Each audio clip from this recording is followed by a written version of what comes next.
to today's session. I would also like to review our expectations for conduct. The National Academies are committed to the principles of integrity, civility, and respect in all of our activities. We look to all participants to be a partner in this commitment by helping us to maintain a professional and cordial environment. And all forms of discrimination, harassment, and bullying are prohibited in any National Academy activity. And you can read the full policy on our public website. This committee has been formed to produce a consensus report based on our statement of task, which you can see here. The committee has been tasked to document historical and current uses of offshore areas of the West Coast, including commercial, recreational, and tribal fishing, tribal usual and accustomed fishing areas, and historic, current, and potential shipping lanes. Additionally, the committee will analyze Coast Guard operations related to fishing activities, anticipated interactions between maritime activity and the placement of offshore renewable energy infrastructure, and anticipated benefits and methods to mitigate impacts through siting, design, and planning of renewable energy development. The committee will review current decision-making processes and provide recommendations. And the statement of task can also be found on our project website. This slide shows the committee membership. Their biographies can also be found on our webpage. I would like to emphasize that this committee is non-governmental and these members are volunteer experts.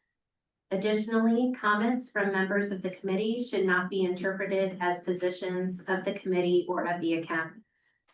Committee members typically ask probing questions in these information gathering sessions that may not be indicative of their personal views, the views of the committee, or their position regarding findings or recommendations for the final report.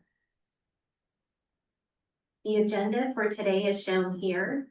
The purpose of the meeting today is to gather information on the different forms of offshore renewable energy development on the West Coast, hear from various fisheries stakeholders and community groups on potential impacts. And this afternoon, the meeting will conclude with a site visit to the Packwave cable landing site. And any public in attendance that are interested in joining the committee on the site visit must check in with project staff ahead of time, as the site visit space is limited. So now we will transition to hearing from the 3 fisheries related groups. We will have a few minutes for 1 to 2 clarifying questions following each speaker, but we will save the discussion for a Q&A period following all of the speakers. And first of all, I would like to welcome Scott McMullen with Oregon Fishermen's Cable Committee. Scott, it's nice to see you again. Glad you're able to join us.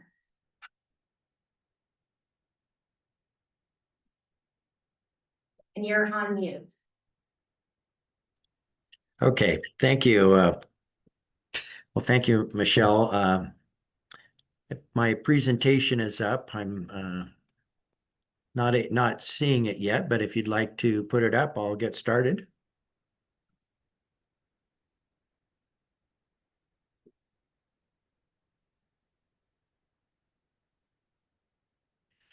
Well, first I need to preface my remarks by saying that I'm speaking for myself, not for any organization that I work for or any public body that I sit on. Today, I'd like to focus on 2 impacts to commercial fishing related to the trawl fishery, which is where I spent the bulk of my fishing career. Next slide.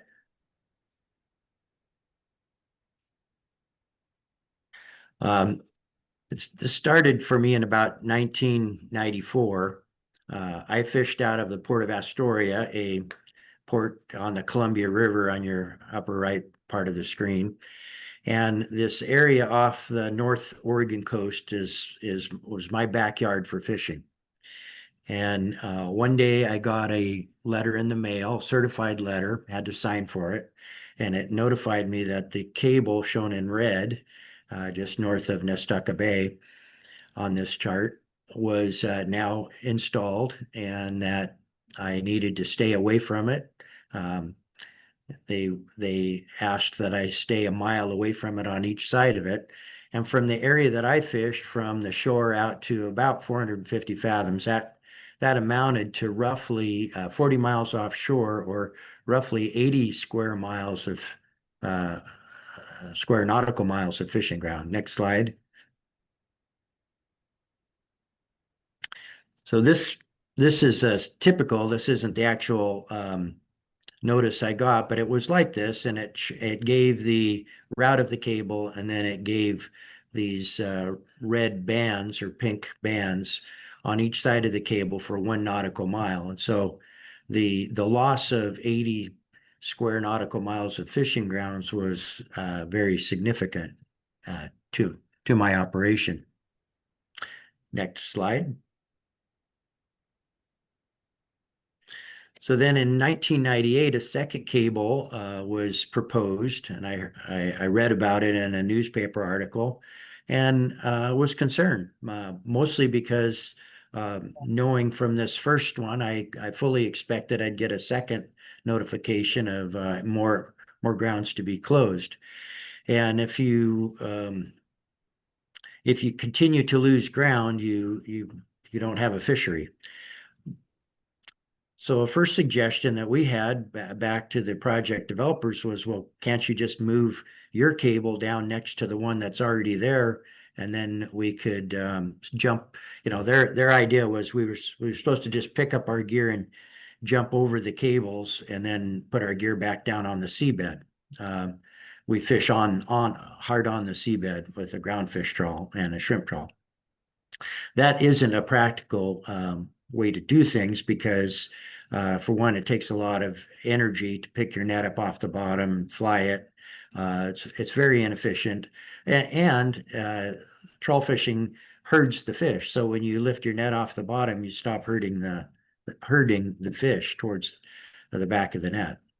So this didn't work, and we asked if maybe they could put the two together. So at least if we had to jump, we could get over both of them at one time and not lose twice as much ground. Next slide.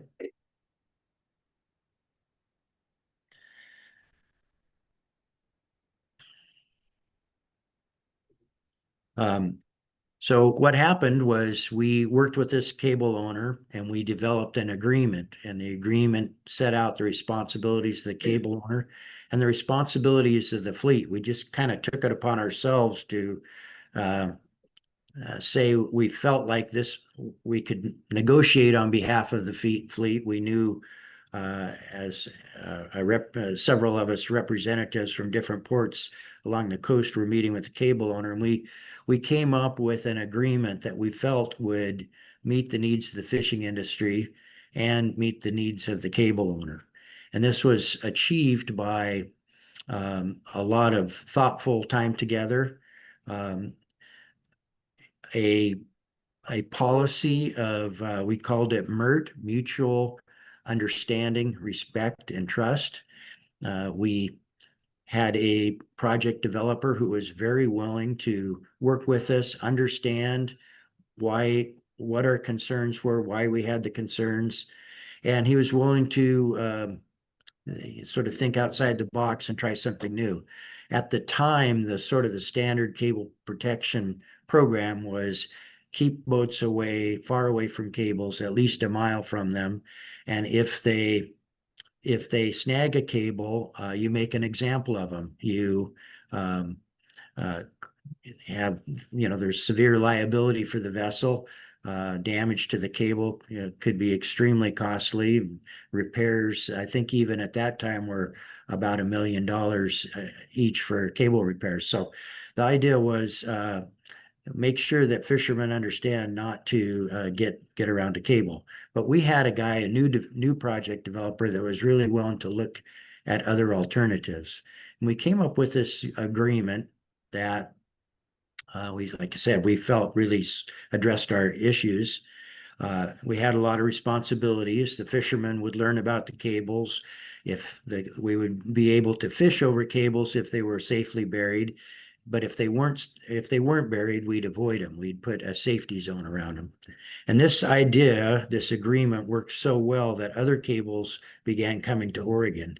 And right now, in the same stretch of the coast, there's 13 active cables. There's more cables in our organization further to the south, but just in this stretch alone, there's 13 active fiber optic cables.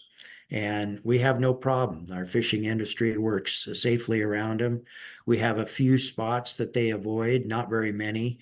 Our last we calculated our buried area in the fishing grounds was 99.907% of the cable route. So we had far less than a tenth of a percent, less than a tenth of a percent of unburied cable or exposed cable. So this worked really well, and we would think that working with offshore wind developers, this type of approach, a collaborative approach where people from the fishing industry and people from the wind energy industry sit down and over a number of meetings and work together to try to find solutions. In our case, I think we were probably 6 months of negotiations. As I said, the cable owner was very respectful of us and of our time. We would align our unloading dates. The three fishermen, one was from Newport, one was from Garibaldi, and I fished out of the Columbia River, and we all fished in the same stretch of the coast. They would fly a plane on our unloading day to pick us all up, fly us to a meeting location. We'd meet, we'd discuss, collaborate, and then they'd fly us home so that we could sail again that evening and not miss any fishing time. So because of this collaborative relationship and this respect, everybody, I think, everybody in our organization was willing to cooperate, to work, to give up a little. It's not, nobody gets all that they want, but everybody found something a solution we could live with. Next slide.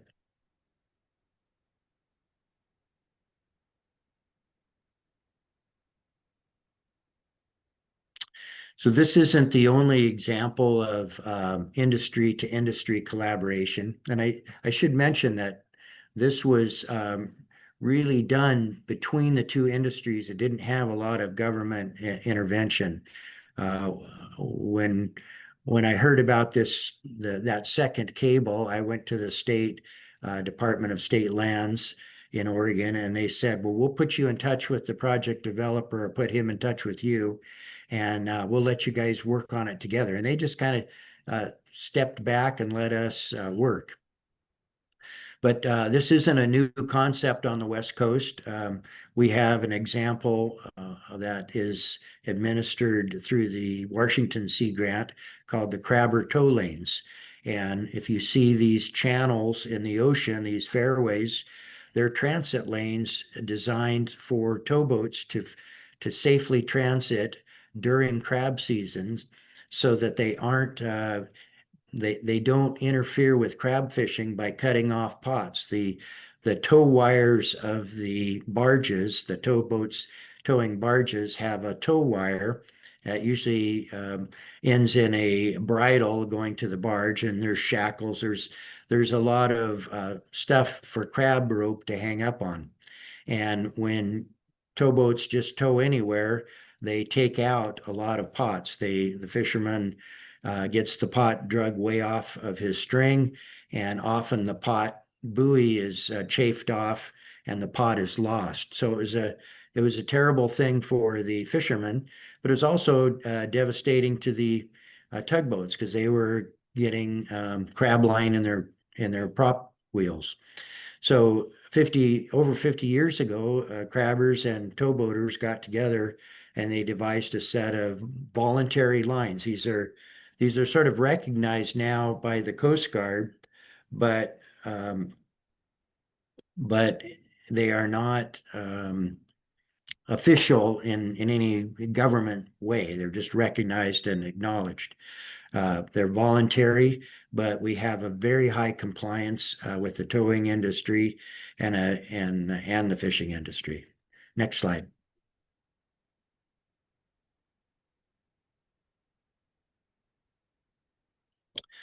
So as far as for the trawl industry, mitigating the impacts of offshore wind, the first impact is the cables, the export cables that go to shore. Um, they absolutely need to be buried. We would lose a tremendous amount of fishing grounds if there was any way that they were left exposed and unburied on the sea surface, seabed, because our gear would snag on them and chafe them. There's not a lot of other things you can do in terms of mitigation. The spatial impact of floating offshore wind or fixed bottom devices in the case of wave energy, or floating devices in the case of wave energy. There's a spatial impact that just there's not much you can do about that. In the case of floating offshore wind, because the typical anchor arrangement calls for an array of anchors that span out and extend out significantly from the actual device. A BOEM itself indicates that we can expect about 1 square nautical mile of fishing grounds to be um, interfered with by floating offshore wind and the anchors that moor them. There is an alternative that would be certainly much less impactful, and that is if the floating offshore wind was outside the area where bottom contact fisheries exist. Further offshore, it's more difficult to anchor, but it can be done. And in those cases, you'd have either longer cables going to shore, but there's also the opportunity offshore. I've been told to generate green hydrogen and then use tankers to transport the hydrogen gas back to shore for energy use. Next slide. There's another option that I think the academies should be aware of and look at. I think that there should be good science put into a couple of these ideas. One would be in some of the existing EFH areas, not all of them, but in some of the existing essential fish habitat areas. And I'm speaking now of sort of the large red one towards the top. I kind of refer to it as the polar bear. It's called the Astoria Canyon Essential Fish Habitat Area. Uh, that potentially could be also used for offshore wind. I think it's unfair to just categorically reject that without really investigating it. Good scientists and engineers can determine what the impacts are and how compatible offshore wind might be in a place like that. Some of these areas, EFH areas, for example, the brown ones inshore, are around some structure, some seabed structure, Hecata banks, Stonewall banks, the Stonewall banks, the Rock Pile at Newport, Nehalem banks near the top. These are structures, and I'm not suggesting that those with rocky structures be included in what's looked at. But the large ones that are offshore are in areas that are fairly, I can't say featureless, but they don't have the same, anything like the same type of rock structure. Next slide. or maybe that's, and finally, this is a little bit of a complicated slide because it's layers and layers. In the top dark blue, small sort of a triangle shape is the Oregon Coos Bay wind energy area. Right below it in a red band, in a kind of pale red, is a Coast Guard or a military restricted area, I should say. And so no development is in that zone, and that extends inshore and up. The blue band on the inshore, dark blue band inshore, and the blue outlined lines on the offshore side are United States Coast Guard Pacific Port Access Route Study areas, PACPARs it's called, and these are fairways where development cannot, permanent development cannot occur. So you have military use that shuts off part of it. You have Coast Guard fairways that shuts off part of it. But again, there are in this lower red area, you have an area where there is the potential for some offshore wind development if it's found to be compatible with the essential fish habitat area there. The other opportunity would be if the Coast Guard working with shippers and others, and maybe the Academy, to look at the carbon increase by moving the fairways slightly further offshore, the offshore fairway slightly further offshore, to allow these essential fish habitats to be used for offshore wind. Thank you.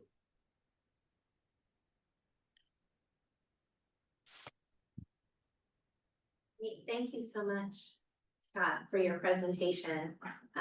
Very helpful and informative, and just fantastic examples of the work, collaborative work between different industries. It's great to see kind of the cooperative nature of fishermen working with other, in this case, the cable development agencies and through the tow lanes as well. So able to work through some agreements. We have time for a couple of questions for Scott. Just look around. Dave Checkley. Yeah, my name is Dave Checkley. I'm an oceanographer. Thank you very much. It was a very useful presentation. I had one comment and two questions. The comment is that the use of the sanctuaries is a great idea. It seems to be one that's worth considering. They mesh well. The two questions are, where do the cables go? They all ended offshore there. Do they go across the ocean? I'm guessing they do. The second thing is, the question is, who paid for the participation of the fishers in these negotiations? Was it the industry, or where did the money come from for that? Thank you. Yeah, thank you for the question. And the answer to the first question is they do essentially, most of them go across the Pacific. There are some that go to Alaska and some that go to California. Hawaii, Australia, we just completed a cable that is Oregon's first direct connection to Singapore. And who pays for your participation? Yeah, the cable owners, all jointly, all the members of the OFCC that I work for, all pay for the costs associated with the committee. Thank you. Okay. Next we have Mike Conroy. Hey Scott, how are you? Thanks for being Good. here. Just real quick, one of our tasks is reviewing the current decision-making process for offshore wind, Mhm. particularly how to better engage with tribal governments and fishing communities. What recommendations would you give us to consider as we move forward with our assignment? Yes, thank you for the question. BOEM has a very extensive process for collecting information, collecting public comment,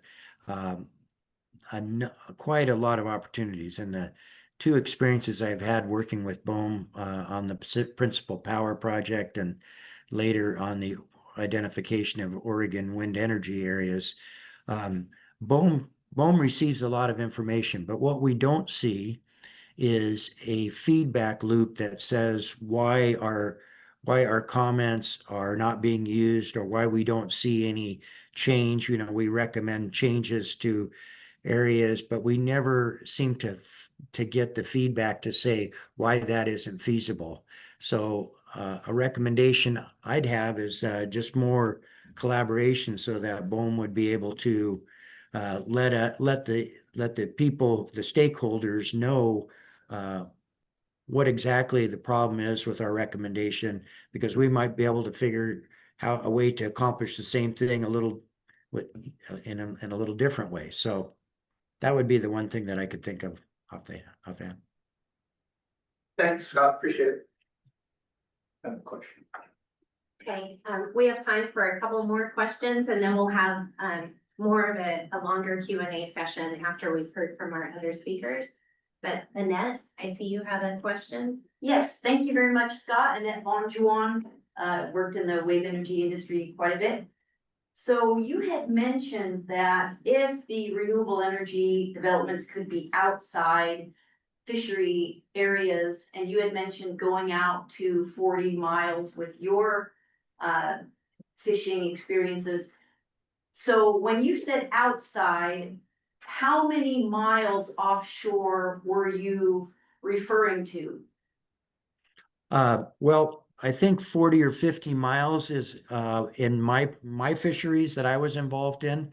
It really depends on where you're at on the coast, because in some cases you get in California, there's places where the shelf and the slope is very narrow, and you wouldn't have to be all that far offshore.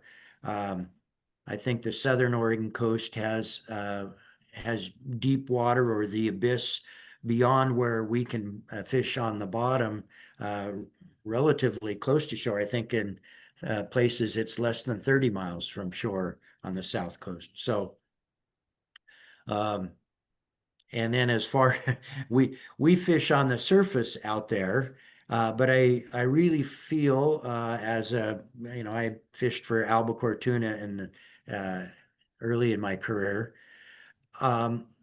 They are more compatible with a surface fishery like albacore tuna. They're just clearly not at all compatible with bottom contact fisheries. So yeah, thank you. Thank you. Thanks. And time for one more question, Keith? Yeah, Scott, you recommended that cables be buried. And just a question, you showed a map with perhaps 13 cables heading offshore. To what extent are those buried in? And how far offshore? You mentioned some are transoceanic. How far do they bury? The current kind of state of the industry is to bury to 1,500 meters. And we typically don't even ask for burial that far. If they want to bury to 1,500 meters, great. But we stop our fishing at a red line that I should have identified it on the chart, but there's a red line that is called the seaward of 700 fathoms. It doesn't exactly follow the 700 fathom bathymetry curve, but it approximates it. And our fisheries are not allowed to fish on bottom outside of that. So our ask for cable owners is to bury the cable 1 kilometer beyond that line, so that if a fisherman is legally fishing inside that line and his gear the current has his gear hanging offshore, we call it, his gear will still be passing over buried cables. Thank you. Okay, thank you, Scott, and thank you for joining us today. And we might have a few more questions for you kind of after we hear from our next couple of speakers. I Okay. also should have, I've known Scott for quite a few years, as he was a trawl representative, but then most recently, he's also on the Pacific Council's Ecosystem Advisory Subpanel. So welcome his Thank you. expertise across a variety of fisheries on the West Coast. Our next speaker is Dr. Tommy Moore with the Northwest Indian Fisheries Commission. And he is also the chair of the Ecosystem Working Group for the Pacific Fishery Management Council and is also a member of the council's Scientific and Statistical Committee. So welcome, Dr. Moore. Yes, thank you. And thanks for inviting me. I would have loved to have been there in person.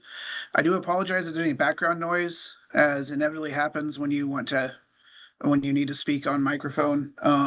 Somebody will start mowing outside your window. So I do have a presentation, if I can get this to work correctly. Are you seeing my full screen? Yes. Perfect, thank you. Yeah, so again, Tommy Moore, oceanographer with the Northwest Indian Fisheries Commission. I have been pulled into the realm of fisheries. I'm more of a chemical oceanographer by training, so work on offshore energy or offshore wind, as it was known up until January, or was the major concern. And I'll just a brief note. And not taking a dig at any of the organizers. Tribes can get a little sensitive about being called or being addressed as stakeholders or being grouped with stakeholders. So just noting that for our session title. But so I'll be focusing on tribal fisheries in Northwest Washington. This is an area where my agency supports the tribes. I will just say as a disclaimer, following from Scott, I'm largely speaking on my own behalf, my own opinion or observations. And as an agency, we are a tribal support agency. We don't speak for or represent the tribes. So just to be upfront with that. So just a quick background on tribal treaty rights.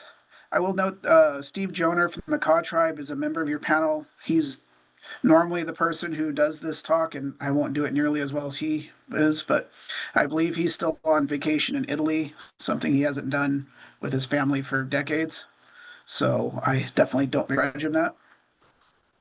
So in the 1850s, with westward expansion from settlers, the territorial governor and then state governor for the region formed treaties with the tribes in Northwest Washington. I believe there's the area we support is for 5 treaty areas extending on the outer coast from Grays Harbor up the Canadian border and then inland through the Puget Sound, covering basically the whole Salish Sea. And these treaties or promises were quickly broken. Tribes were denied their treaty protected rights. This was fairly, pretty much true for all tribes and treaties formed at this time.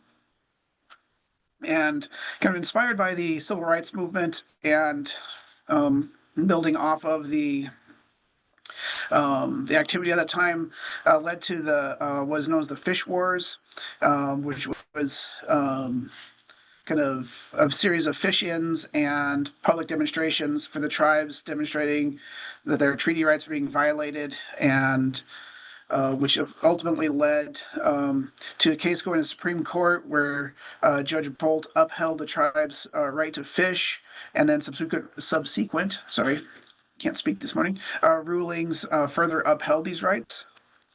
And if you're interested and prefer video format over my rambling, our agency had led a documentary. It's been out it was produced for the 50th anniversary of the Bolt decision. It came out last year. It's available at the link at the bottom of the screen there.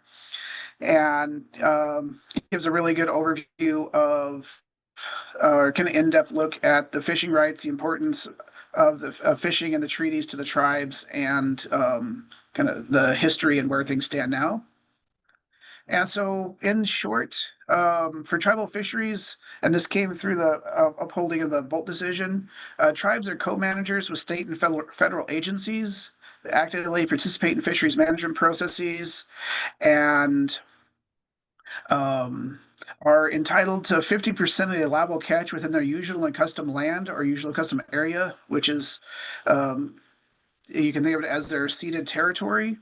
This was part of their treaties, and for various tribes, some other areas focus more on terrestrial lands. So for the coastal tribes, especially, there's a lot of focus on the marine waters and importance of fish and fishing, because that was what defined them as a people, both culturally, economically, spiritually. And one important thing to note is these are place-based rights. Tribes can fish within usual and custom areas. If something changes in a fishery, they can't leave this area and go pursue the fish. For one example, has been the whiting fishery has been, most of the catch has been carrying further south off of Oregon. And as a result, Macaw tribe is the one tribe with whiting fishery, has just basically not been able to pursue that fishery very well because hake just aren't there. And something I should put on here but didn't is when it says these are place-based rights, tribes are the only people in the continental U.S. who have the right to fish. Everyone else is given permission from the federal government to fish. Whereas tribes, it's an inherent right that they withheld. And when they sign these treaties, they sign them as a grant of rights to the federal government. The federal government then grant them rights. The tribes granted the federal government rights to use their lands, their ceded territories. And in that, they reserve the right to continue to fish on their usual custom places. And as was upheld in the U.S. v. Washington court case, also known as the Culvert case, this also includes a guarantee that fish will be available into the future. And that activities such as in the case of the Culvert case, roads that blocked fish passage and therefore restricted the amount of available salmon or spawning grounds of salmon and led to a decrease in salmon populations, violates these treaties. So yeah, as I said, the tribes are active in fisheries negotiations. They have been since the 70s when the treaty rights were upheld. And just to give a sense of time, I dug through some of our archival photos. This is a picture of several of our tribal leaders reviewing reports as part of the negotiation process. Two of our former commission chairs, Billy Frank Jr. and Lorraine Loomis, are in the center of the picture, and then flanked by Guy McMines from the Quinault tribe and Gary Peterson of the Skokomish tribe. So OED, for those who I was too lazy, or it made my slide, the words in my slide wrap around, so I went the abbreviation. OED is Ocean Energy Development. It's kind of replaced offshore wind because that's no longer a popular term. OED is also a much more inclusive term, as it also includes wave and tidal energy, amongst other things. Can also be, in some cases, is expanded to oil and gas, but those are usually lumped separately. But tribes do have an interest in ocean energy. For example, Macaw tribe has been interested in tidal or wave power because they are in a very remote area and suffer frequent power outages. So there's interest there as an energy security measure. And tribes have been fairly vocal about their about potential impacts. A lot of this comes from the offshore wind development that was ongoing through along the West Coast and how it was happening. Tribe's initial reaction was caution, and we have concerns, and there's a lot of unknowns. And as those concerns weren't addressed, and good tribal consultation practices weren't followed by BOEM, that kind of moved into opposition until their concerns were addressed. And this has been documented. Our tribes have submitted numerous letters to federal agencies. Many of them have been shared with Pacific Fisheries Management Council. And otherwise, you can reach out to the tribes and ask them. And so one of the big concerns, and Scott had brought this up as well, is reservations about the BOEM permitting process. This is a very lengthy and complicated process, but one of the major concerns was the environmental impacts are not addressed until the very end. when you're developing your construction operation plans. And in just a hallway conversation with someone from BOEM, I'd ask, like, had they ever rejected a lease area or, permitting for a wind farm during the construction operation phase due to environmental concerns, and they haven't.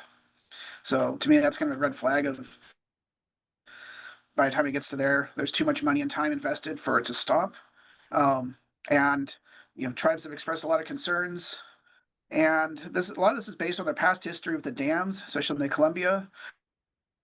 When the dams went in, there were promises made to tribes that they'd have more fish than they'd ever had before, and everything would be great. And instead, pretty much the opposite has happened. Salmon fisheries are at all-time lows. Many of them are listed as endangered or threatened. And there's a number of tribes who have to rely, or who just can't fish in their terminal fisheries or their home fishing areas anymore due to this. So a lot of concerns. And the reason I bring the dams is what's been proposed for offshore wind, at least, is on scale with the size of the dams and the level of construction and complexity. So it's not a trivial concern um, in that regard. So in terms of environmental impacts, since I am an oceanographer, I'm moving into something I'm more comfortable with, which is talking about the ocean. And the upwelling off of the coast here, which is wind driven, and for offshore wind, the same winds that would power the wind turbines are also responsible for the upwelling, bringing cold, nutrient-rich waters to the surface. This in turn fuels primary productivity and results in the strong fisheries and biodiversity found in the area.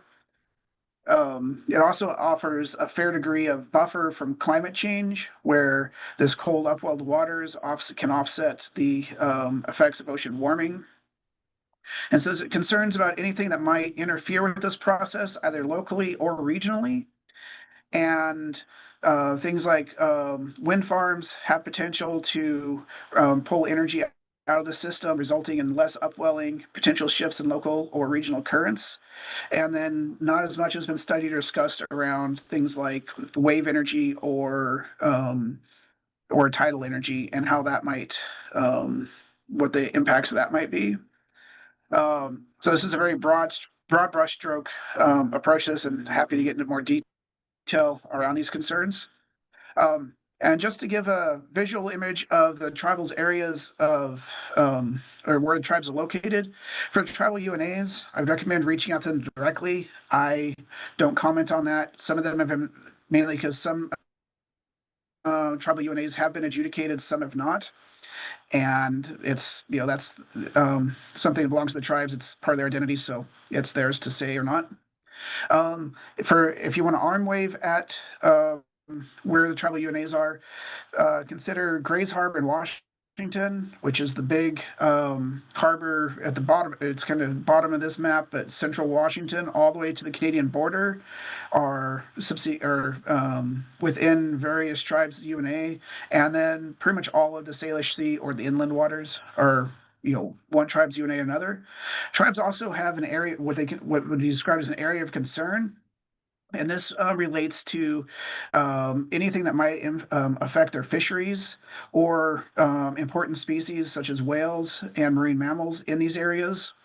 And for this, areas concerned are anywhere these species might migrate to. For salmon, this is all the way from California up to the Bering Sea in Alaska. For whales, it extends even further. And so any activities within this area, tribes are aware of and concerned about. And we'll comment on and as expanding kind of the logic of the culvert case, if something happening abroad affects their local fisheries, that is impeding their treaty right and restricting their access to fishing. In terms of information available for this process, just to kind of thinking about your statement of task. Direct information from the tribes, they're the ones who hold that information. They're the ones to approach to ask about it. There is some information publicly available. I've on the screen here have a couple of just excerpts from reports from the Pacific Fisheries Management Council. One's from the groundfish harvest specifications for 2025 and 2026 with a link at the bottom. The other one's from this year's salmon preseason documents, where which outlines the what the tribal quota will be for Chinook and coho salmon. And there's more information on the Pacific Fisheries Management Council website. Tribes are also engaged with the Pacific Halibut Commission, which is the body that oversees the U.S.-Canada Halibut Treaty. And there's some information reported there that is publicly available. And also with the Pacific Salmon Commission, which is the U.S.-Canada Salmon Treaty. Again, some information available through that process. But in terms of availability of information, we typically don't share anything without the express permission of the tribes. And so it's best to speak to them directly. And I could ramble on longer, but I'll stop there. So happy to answer any questions, and please feel free to contact me. I'm generally always available by email. Great, thank you so much, Tommy. We have time for a couple of questions for Tommy, clarification, and then we'll have time for more questions at the end of our last speaker as well. Go ahead, Jeremy Firestone. Yeah, hi, Dr. Moore, thanks for being with us today. I have a question. You mentioned that you thought the EIS comes too late in the process. When do you think ideally it should come, and how is it integrated, and how does that, affect what a developer might do, say, if the environmental impact is done prior to decision on where precisely what the wind turbines and what precise turbines they're going to use and the size and the layout, et cetera. Yeah, thank you. It's definitely a bit of a chicken and egg problem. And ideally, the tribes would like to see a lot of the potential impacts be discussed at, during like the wind energy declaration area. They've been fairly adamant asking for more research on potential impacts of offshore wind, different types of turbine sizes, and what to expect, because it's hard to make any type of informed decision if you're not going to know what the impact is. And if you're waiting until the very end, then just the momentum there usually precludes a meaningful change. So there's been basically a request for a meaningful and in-depth programmatic EIS and more detailed research into potential wind energy areas prior to any leasing occurring. And some of that would require a fair bit of new research. And given the pace at which things were proceeding for off the West Coast, the tribes were requesting that new leases be halted until there's a more comprehensive understanding of what potential impacts there might be. Then on to another issue that you mentioned. This has to do with tribal consultation. Could you describe in a little more detail about how it has occurred and how you would like it to occur? Yeah. So Department of Interior does have very detailed guidelines for tribal consultation, and the tribes felt those weren't being followed. Often consultation was coming late in the process and was more in the form of a listening session, and had a lot of the same problems that Scott had mentioned of tribes raised concerns and they were not seeing them addressed in any way. And for tribes, they are domestic sovereigns. They do have treaty rights. And so their concerns carry a lot of weight, and they're not something that's frivolously made.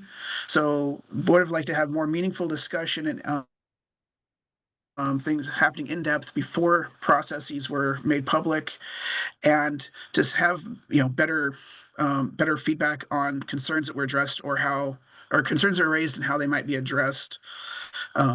Yeah. You would describe it sort of, saying, what do you think? And then you guys would describe what you think and they'd say, thank you very much, rather than engaging in what we might think of more as sort of two-way conversation where it's back and forth and trying to understand what each side's concerns and constraints are and how you might, as per the last conversation, get to a situation that works well for both parties. Is that a fair? Yeah, that summarizes it well. Yep. Yeah, and there's also capacity constraints. Most of the tribal governments are quite small, and so reviewing large volumes of documents and dedicating staff time to the offshore energy means that's other work that's not being done. So just another concern that was raised. And I guess a last concern is timing. Most things were scheduled around a BOEM schedule, which isn't always convenient or doesn't always work for tribes. So request for consultation, tribes should be able to do so at any time, and it should be able to occur at a schedule that works for them, because tribal elected officials and technical staff are often busy, in the spring, March through, or basically February through mid-April is salmon pre-season. So all technical staff are typically, and policy folks are busy with salmon negotiations. Other times a year, there's other things happening, and everyone wears a lot of hats. So often even like a 6-week comment period isn't long enough for a number of things. Is it more of a human resource capacity constraint than a financial capacity constraint? Or is Often, it yes. both? A bit of both. I mean, staff cost money, but also just not having people to dedicate to focusing on this is a challenge. Thank you very much. Thanks. Time for one more question. Tracy Phillips. Good morning. My name is Tracy Phillips. Thank you very much for your presentation. I heard you say that there are tribal areas of concern. And I was just curious if those are consolidated in one big list somewhere, or if that is something that each tribe holds. And so that information would have to be gathered from the tribes individually. Yeah, that area, that's not held in one area. That's each tribe individually has their own concerns, and that makes some of this process challenging because if you're working in Western Washington, or like my agency supports 20 treaty tribes. There's also 4 tribes in the Columbia River, and then you get into the tribes in Oregon and California. And so for addressing and engaging the tribes, it's, sometimes you can have a group meeting. Often it's, any number of meetings with tribal staff, and then they each have their own areas of concern and their own priorities. Thank you. Great. Well, thank you so much, Tommy. Really appreciate the presentation and the background on tribal treaty fishing rights and their level of interest in OED, ocean energy development. We have one more speaker, and that is Ken Bates with California's Fishermen's Resiliency Organization. Welcome, Ken. Yeah, good morning. First of all, I want to thank everybody for their time and patience to sit through yet more meetings. That's kind of what our world looks like these days. I have a handful of slides that have been much shortened up, and we'll look at a few of those. And then mostly what I'm going to do after we go through the slides is to talk. I'm going to begin with a disclaimer. I know that there's a lot of fishermen in Oregon and Washington that are seriously concerned about the fact that California fishermen have started to engage with not only agencies, but also with the wind power developers for the 5 leases here. California is 6 years ahead of Oregon and Washington, and we live in a very different climate down here. The political climate is such that there's lots and lots of support for converting fishing grounds into electrical electrical productivity. So if we could throw up the first slide for a second, that would be cool.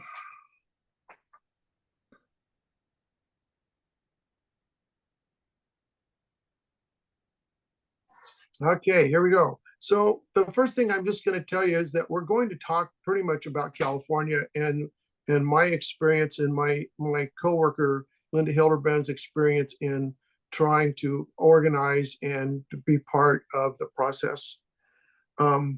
In California, one of the things that's happened, and we can switch to the second slide, please.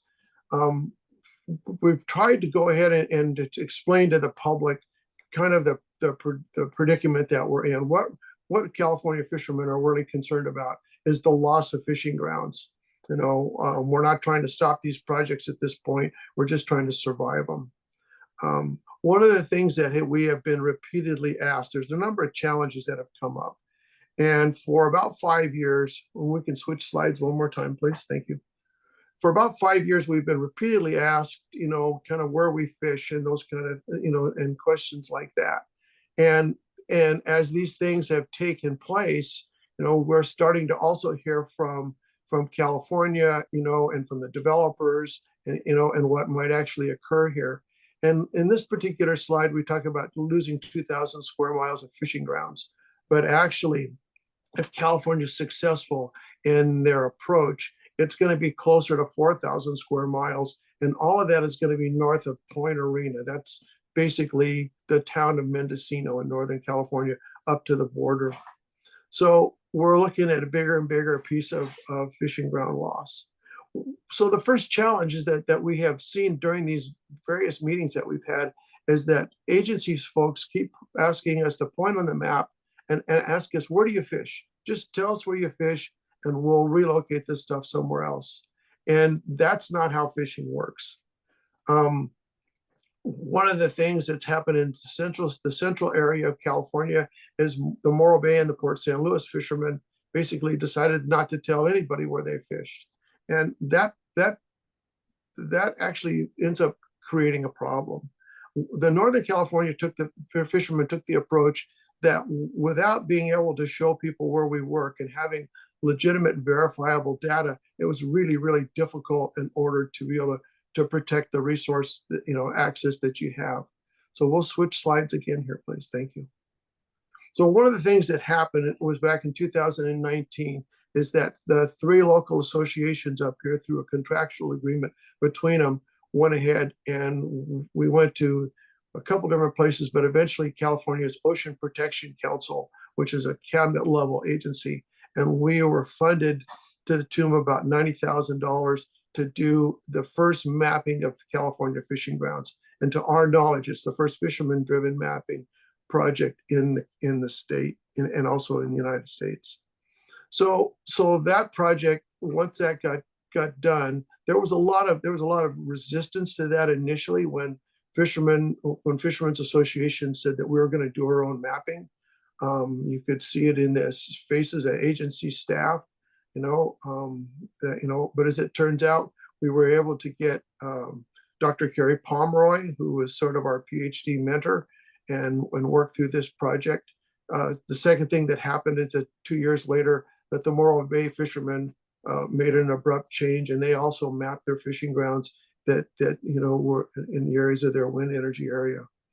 So the second challenge that we had during all these meetings is we were repeatedly asked, who can we call, who can we get a hold of, as far as trying to contact fishermen's associations. In Northern California fishermen's associations, they're pretty diverse, they're lightly populated, and they're hard to get a hold of. So we'll take a look at the next slide here for a second. So what ended up happening at about a 4-hour meeting with the Coastal Commission staff, Energy Commission staff, California Fish and Wildlife, a couple tribal representatives and stuff, is that it was kind of just decided mutually among the fishermen that were at this meeting in Eureka at the time in 2021 that we would try to put together a bigger association. And that caused the formation of the California Fishermen's Resiliency Association. That's a 501c6 nonprofit corporation. After we got it formed and up and running, we now have membership from the California-Oregon border clear down to Ventura, California. We've got a couple other member applications. All the members are fishermen's organizations, and the purpose is to basically to form this as a point of contact, both for the associations, for the developers, and for state agencies. We're presently funded for 5 years to the tune of about $500,000 from California's Ocean Protection Council. And you can see at the bottom, the things that we're kind of looking at is, the same thing is fishing ground loss from wind and wave energy, gas mining, and transmission and electric cables.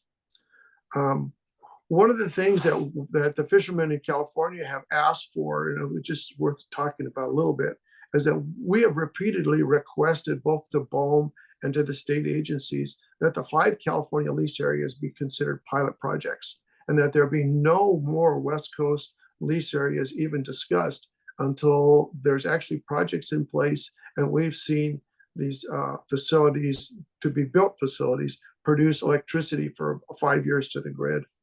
So we could switch slides again. The CFRA has got a handful of goals. Again, I'm going to remind everybody, we're 6 years ahead of the rest of the other 2 states. And so fishermen in California are trying to figure out how we're going to survive these projects, and part of that is going to be to try to develop a 30-year relationship with the wind power developers or wave energy developers, or, think that kind of a thing. So this is kind of sort of our list of the things that we're working on right now. Let's look at one more slide here. So the next set of challenges, the third challenge is that it's very, very difficult, for government agencies, municipalities, colleges, all the different people that are involved in these projects to understand, what the loss of fishing ground looks like. A lot of people have the idea that the ocean is just this big Wild West area. You can go anywhere you want. You can put your fishing gear where you want. You can catch what you want. And if you talk to any fisherman, they will instantly remove that idea from your head. One of the things that we have found was that we have watched projects here in Northern California that have come up. One of them was the TerraGen wind project. That was an onshore wind project. And the company that came in here was going to put a set of turbines on a ridge south of Humboldt Bay. And, they spent 2 years here, and much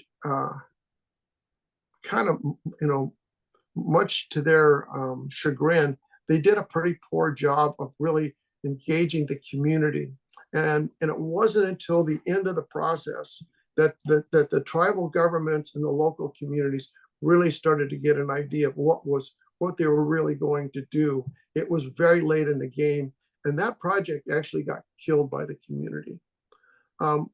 So the local Fishermen's Association, Humboldt Fishermen's Marketing Association, of which I was a vice president for years, we approached both the city of Eureka and the county of Humboldt and asked for a memorandum of cooperation so that we would be in a position to sit down with offshore wind developers and start conversations before they ever got into the permit process. And in both cases that was rejected. We had Northern California had its first cable landing here. And again, the fishermen's associations in California were trying to negotiate with a particular cable lander here. And one of the things that happened there was that again, we had a lot of outside influence, support letters and things for the cables, with the idea that we'll just get the cable in and we'll talk about impact assessments and fishermen's concerns over the cable later. And so what that ended up happening was that even though 13 fishermen's associations had tried to engage with the state permitting agencies, the cable company was able to go ahead and move forward with the plans that they had. And ultimately, it ended up lowering the mitigation rate bar, the rates for all the cables that were going to be put in the future. So part of this deal is that even if fishermen are at the table and they're talking, there's also this big requirement or, to go back and try to educate the public, and the local municipalities, on the fact that fishing ground loss and things like that will actually affect the entire community. And that's been a very difficult thing. And that's one of the things that we're in the process of trying to work on. So I would like to take a couple minutes. We can drop this slide if you like, that'd be fine. And I'd like to talk for a second about what's going on in California. California, through Senate Bill 286, was required to put together the Fishermen's Offshore Working Group. And that was through the California Coastal Commission. That group has finally been formed. It's been meeting for 18 months. There are developers, the 5 developers are on there. There's state agency folks and there's federal agency folks. There's less federal agency folks in the last few weeks than there's been because of the budget cuts.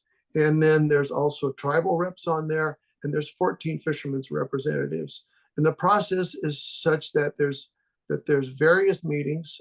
We have the main meetings that happen 2 or 3 times a year, where there's 40 or 50 people in those meetings. We have 6 subgroups, that have anywhere from 5 to 20 people in the subgroup meetings.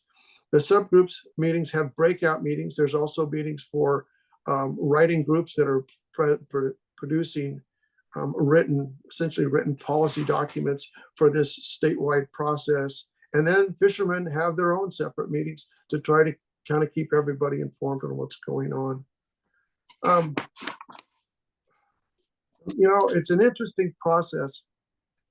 I'm going to just read something to you really quick. And this is sort of an overview of the 7C process to date.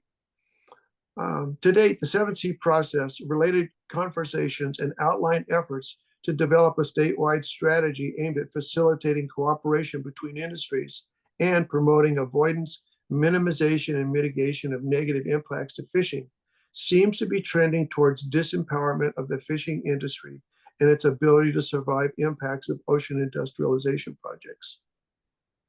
This is not unique to California. Fishing fleets in Scotland, Norway, Germany, England, and the US East Coast have all failed to achieve negotiational parity with international OSW developers and governments.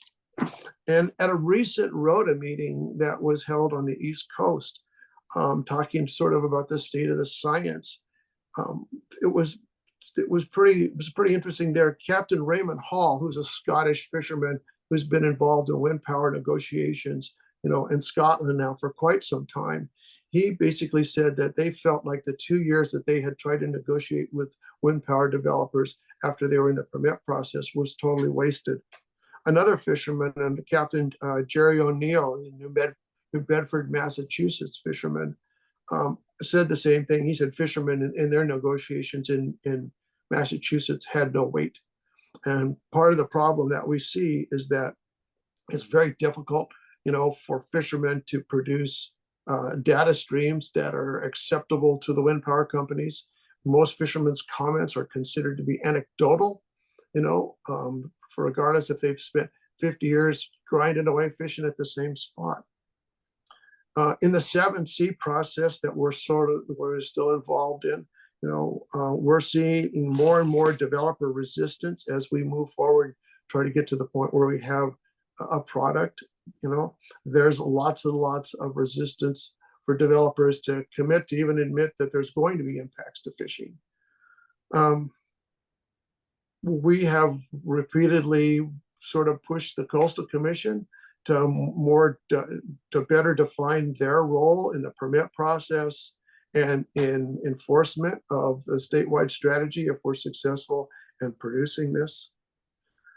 And then the strategy itself is expected to be finished, at least as far as the committee is concerned, around December of 2025. And it includes communication plans from the developers, mitigation formulas, and industry-to-industry contractual agreements, which fishermen's associations are pressing. And part of that is that we feel that by having industry-to-industry agreements where a number of either the CFRA or another entity that's that represents a broad-based fishermen's associations, has a contractual agreement that puts fishermen in a position where they're going to basically have to have a 30-year relationship, a long-term relationship with the developers working on the fishing grounds. It gives fishermen legal standing in the case for commenting on later projects, and it's a way forward for fishing communities, to have continued input. I'll leave this with the last thing. There's a fisherman friend of mine from Morro Bay who's been at this as long as I have, Jeremiah O'Brien. And Jeremiah has been known to say that that he has never been at a meeting that fishermen attended where fishermen didn't lose something. And so part of the motivation for the 15 association members in the CFRA is to be in a position where fishermen at least get a fair shake. So that's the end of my comments, and thank you again for your time today. Great. Thank you so much, Ken, for your presentation.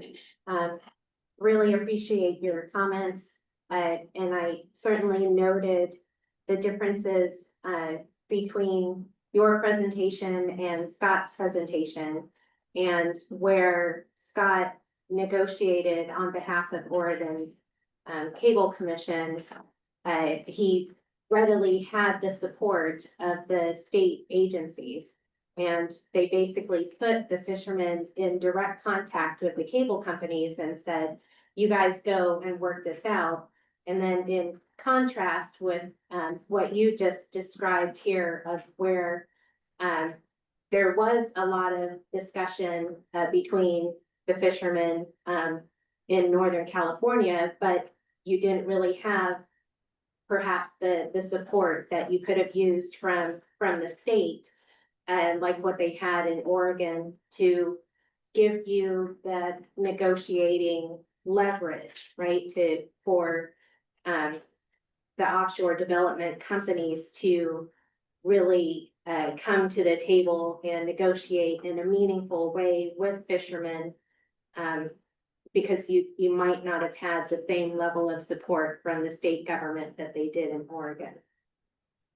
That's basically a correct statement. I would include some of the local, the local cities here in Northern California that didn't really understand. And again, I'll just to say it one more time. This is the first time in California, to my knowledge, that fishermen have actually ever had a seat at the table, and throwing everybody in the mixed bag of stakeholders,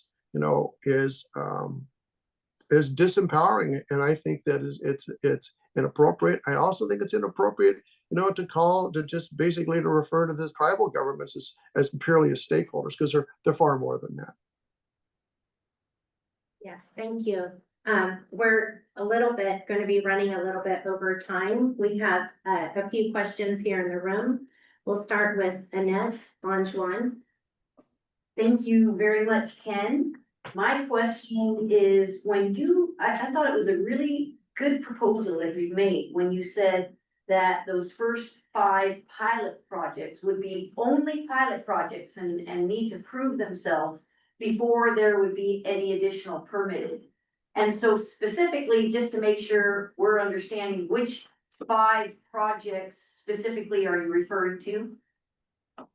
Yeah, so I'm referring to the 2 wind energy lease areas in the Humboldt WIA, and also the 3 lease areas off of the Morro Bay area, that Central California WIA. Those are the 5 areas. They're all in federal waters.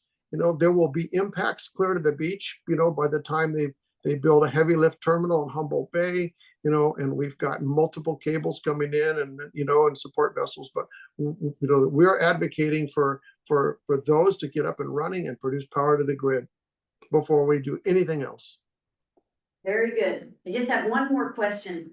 So on your slide, you had that it was costing, and you said this community, 9 million in impact assessments over a project lifetime. And so with regards to that cost, when you're saying this community, where should those costs be coming from in your perspective?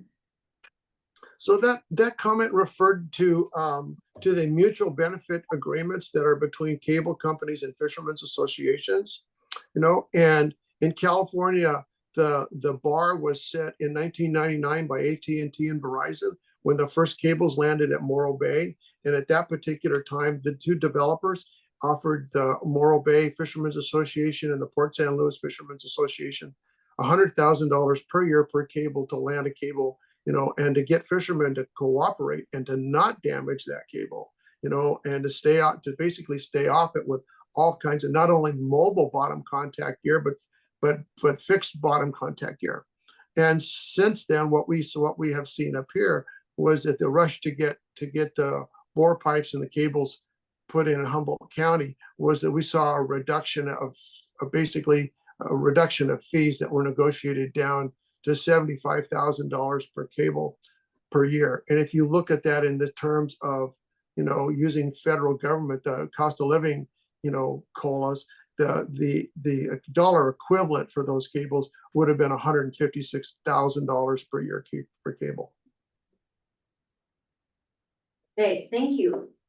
Thanks, Matt. I have Dave Checkley and then Mike Conroy and then Brian Moyer. Ken, thank you very much. It was really a great presentation. Two questions. One is, would you advocate for a West Coast association, resiliency association of fishermen, as opposed to state by state? You're up against the federal government based. Yeah, so I can answer that question. If you look on the East Coast, there's 13 states basically that are all working together, and it's a patchwork quilt of stuff. California's got more coastline than the 13 states that are trying to negotiate for a general East Coast fund. And we think that because of the political climate in California, that the best thing for us to do, because for Californians, is to basically put together a statewide strategy that's got a mitigation plan, for all of California. And part of that is, it's really important to explain, California fishermen are not in favor of having a single big giant fund, that's run by a bureaucracy. And we look at the cable committees in California that have been very successful in looking at local impacts and locally managing those monies. So, and I'm not going to drag us into the weeds too far, but the CFRA bylaws are set up to have an umbrella organization, that would operate essentially numerous agreements, but all the agreement mitigation monies that might come through a project over time would be operated autonomously by local committees. So that was our model. That was a long answer. I hope that worked. Yeah, thank you. That's fine. Thank you. Mike Conroy. Hey Ken, thanks for being here. It's Mike Conroy. Just a real quick question for you. One of the things that we've been specifically tasked with is looking at the current decision-making processes for offshore wind in covered waters, which, as you know, is the area that you're looking at Humboldt and what additional 20 gigawatts that we're looking at north of Point Arita that you mentioned earlier. And we're supposed to outline recommendations for changes to that process, or how that process has been shortcoming. What are your thoughts on what we might as a committee make recommendations in our study for improving the process? Yeah, okay. Well, this is a great one. Thank you for a hard question, Mike. Linda Hildebrand and I have gotten, I think we're about 6 years into public comment, for these projects.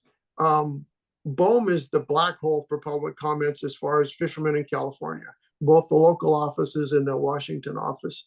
One of the earlier presenters mentioned that they don't see any kickback. We don't see, any reaction from BOEM, even when you have very specific questions. There's two ways to go about a project. You can go ahead and you can put as much of it together in secret as you can and then spring it on everybody, or you can work collectively, and to try to iron out the bumps beforehand.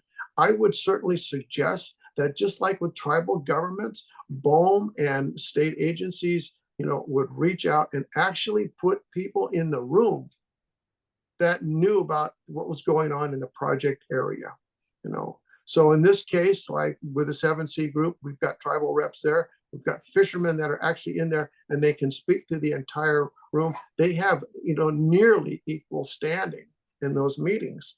Not to say that they're actually negotiating, but their comments, basically, the developers get to hear them and the state agencies get to hear them and they get discussed. And that doesn't happen in the BOEM process that I'm aware of. Thanks.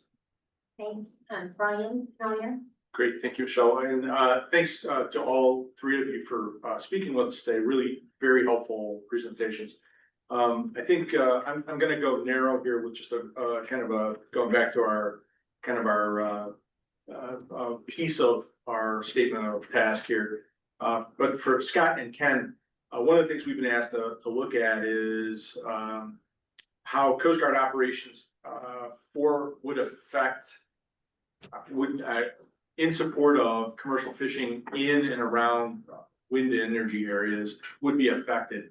And so I think there's like kind of two parts of that, which is to say, you've touched on a little bit of ground gear and trawl and all of that, but sort of what additional risks do you think you would face in there? And do you have, I haven't heard you say, or maybe you don't have any to share at this moment, but what concerns would you have about the Coast Guard's ability to provide services to commercial fishermen in that environment? So there's a number of things that have come up concerning both port impacts, harbor closures, traffic problems. In the case of Humboldt Bay, having 25 of these turbine units, which have a waterline beam of 300 by 300 by 300 feet, trying to tow these out of the harbor right when the weather finally gets good enough to tow them. So there's those concerns. But Alan Aldward from the Morro Bay Commercial Fishermen's Organization has made some pretty lengthy statements talking about, the offshore fleet that's highly migratory species fleet, fishing albacore and things like that, and whether or not that you could actually really consider safely fishing in an array, whether or not you could, how far away you would have to be at night to shut down so that you and your crew could sleep, as far as worry about drifting into these things, off-station events when they've dragged and they're not someplace they're supposed to be. There's a lot of concern of whether or not the Coast Guard could actually go into an array, and pick somebody up with a helicopter. Those things have come up a couple of times. There's the navigation questions about radar distortion and stuff like that. So those are the things that we are hoping that the Coast Guard will be able to eventually be in a position to answer. And again, like the harbor congestion thing is highly problematic, for at least for the harbors, the Northern California harbors, where they might be able to go ahead and either assemble or maintain these facilities. Thanks, Ken. Scott, did you want to add anything? Well, I think Ken did a good job covering all those points. The radar interference, the ability of the Coast Guard to fly and rescue if a boat did drift into an area there. That would be a highly difficult operation, I would think. So I think I'll just let Ken's word stand. Okay, thank you so much. Thank you to all of our fisheries panelists, Scott, Tommy, and Ken, for joining us today. I'm going to turn that over to co-chair Keith as we move on with our agenda. Thank you so much. Thank you very much. Yeah, thank you to all three speakers. And now my name's Keith Michelle, and we'll move now on to Greg Matzak. And Greg will led the work with New York State Energy Research and Development Authority on the spatial planning for offshore wind in the New York Bight. And Greg has been involved with wind for, I better on mute, or no, you can hear. Yeah, Greg has been involved in offshore wind energy for quite some time. Prior to working with New York State, he led DOE's efforts in funding research for offshore wind development. So with that, we're about 15 minutes behind schedule. We'll just extend this discussion into our lunch period for 15 minutes. Greg, please go ahead. Hi there. Thanks, Keith. Hello, everybody. So yeah, as Keith said, I work for the U.S. Department of Energy. I've been doing offshore wind for 15 plus years now. In the U.S., started with the U.S. Department of Energy, running their program. Then NYSERDA did their offshore wind master plan and their siting work. I've also worked for Vineyard Wind on the developer side, and then I've most recently worked for COE on the engineering side of the projects. So let me see if I can share my screen here. But most interest for you guys is going to be what I did when I was at NYSERDA. Share, here we go.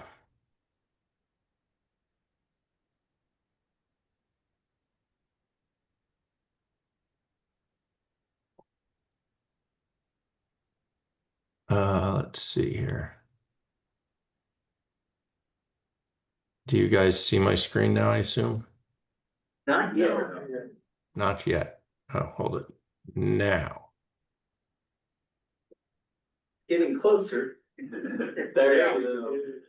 We can Closer? see it. We got it? Got it, we got it. Thank you. Okay, and I can still see some of you, so that's good.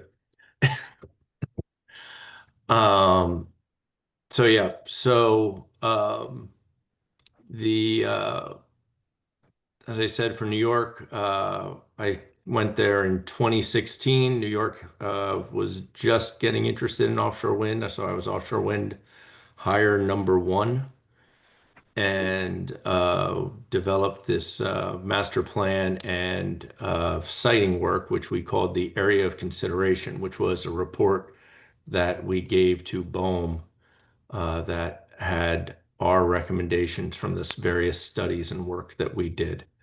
So, the master plan specifically was looking at siting, as well as leasing strategies, cost benefits, interconnection, how we would handle offtake, and then also doing stakeholder engagement. And really, all these things go into siting, and went into siting. So, it's not just fishing and environmental. We looked at every single aspect of the projects. So we did a total of 20 studies and put together basically two big reports, one being the areas of consideration. So we did a lot of survey work specific to us. So everything from, multi-beam sonar data and benthic survey data to your more, desktop, well, even our like ports and infrastructure, we went and visited about 30 different facilities around the state for birds and bats. We did a huge 3-year digital aerial survey. We looked at cable landfalls. So everything you can imagine, with a lot of emphasis on fishing, and visibility was also a really big one. Those were probably our two. So those were our two biggest concerns. And I would say the next group of concerns, big things that there had to do with cables and marine mammals, and cable landings, and where to bring the power into, because we were also setting the offshore wind goals for the state at the time. So,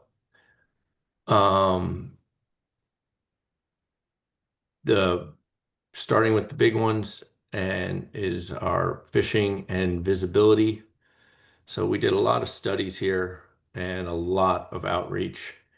I probably did, I don't know, probably a couple dozen meetings with fishing interests around the state and in the Northeast. Visibility also, due to the beaches and everything on Long Island, was a big concern for the governor and for the state. So we did a large amount of visibility work. And what we tried to do with everything was to look at it really from a state perspective, right? So I mean, BOEM has their way of how they look at siting and come up with areas, but we try to do things that were very specific to what New York was looking for. So, you know, um, at the time, so we really did a lot with the fishing data and meeting with fishermen, taking the charts to meet with the fishermen, have the fishermen review the data that we were using in our analysis. A lot of interaction there.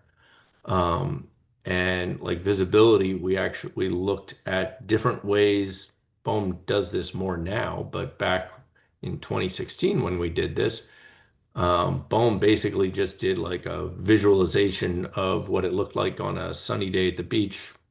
And, you know, if you put it on the wall and stood X inches away, this would be like what you got. And we looked at it much more in terms of looking at the weather, the lighting, and actually tried to put time, to work out how frequently you would actually be able to see the things and to come up with then distances from shore, so that people on the beaches would hopefully not notice them. So we came up with a whole different technique of doing this and looking at and working out. So we came up with the 20 to 25 miles was for our work for then our sighting, what we thought was good, that you would not really discern the turbines. Not that they wouldn't be there, but you wouldn't see them.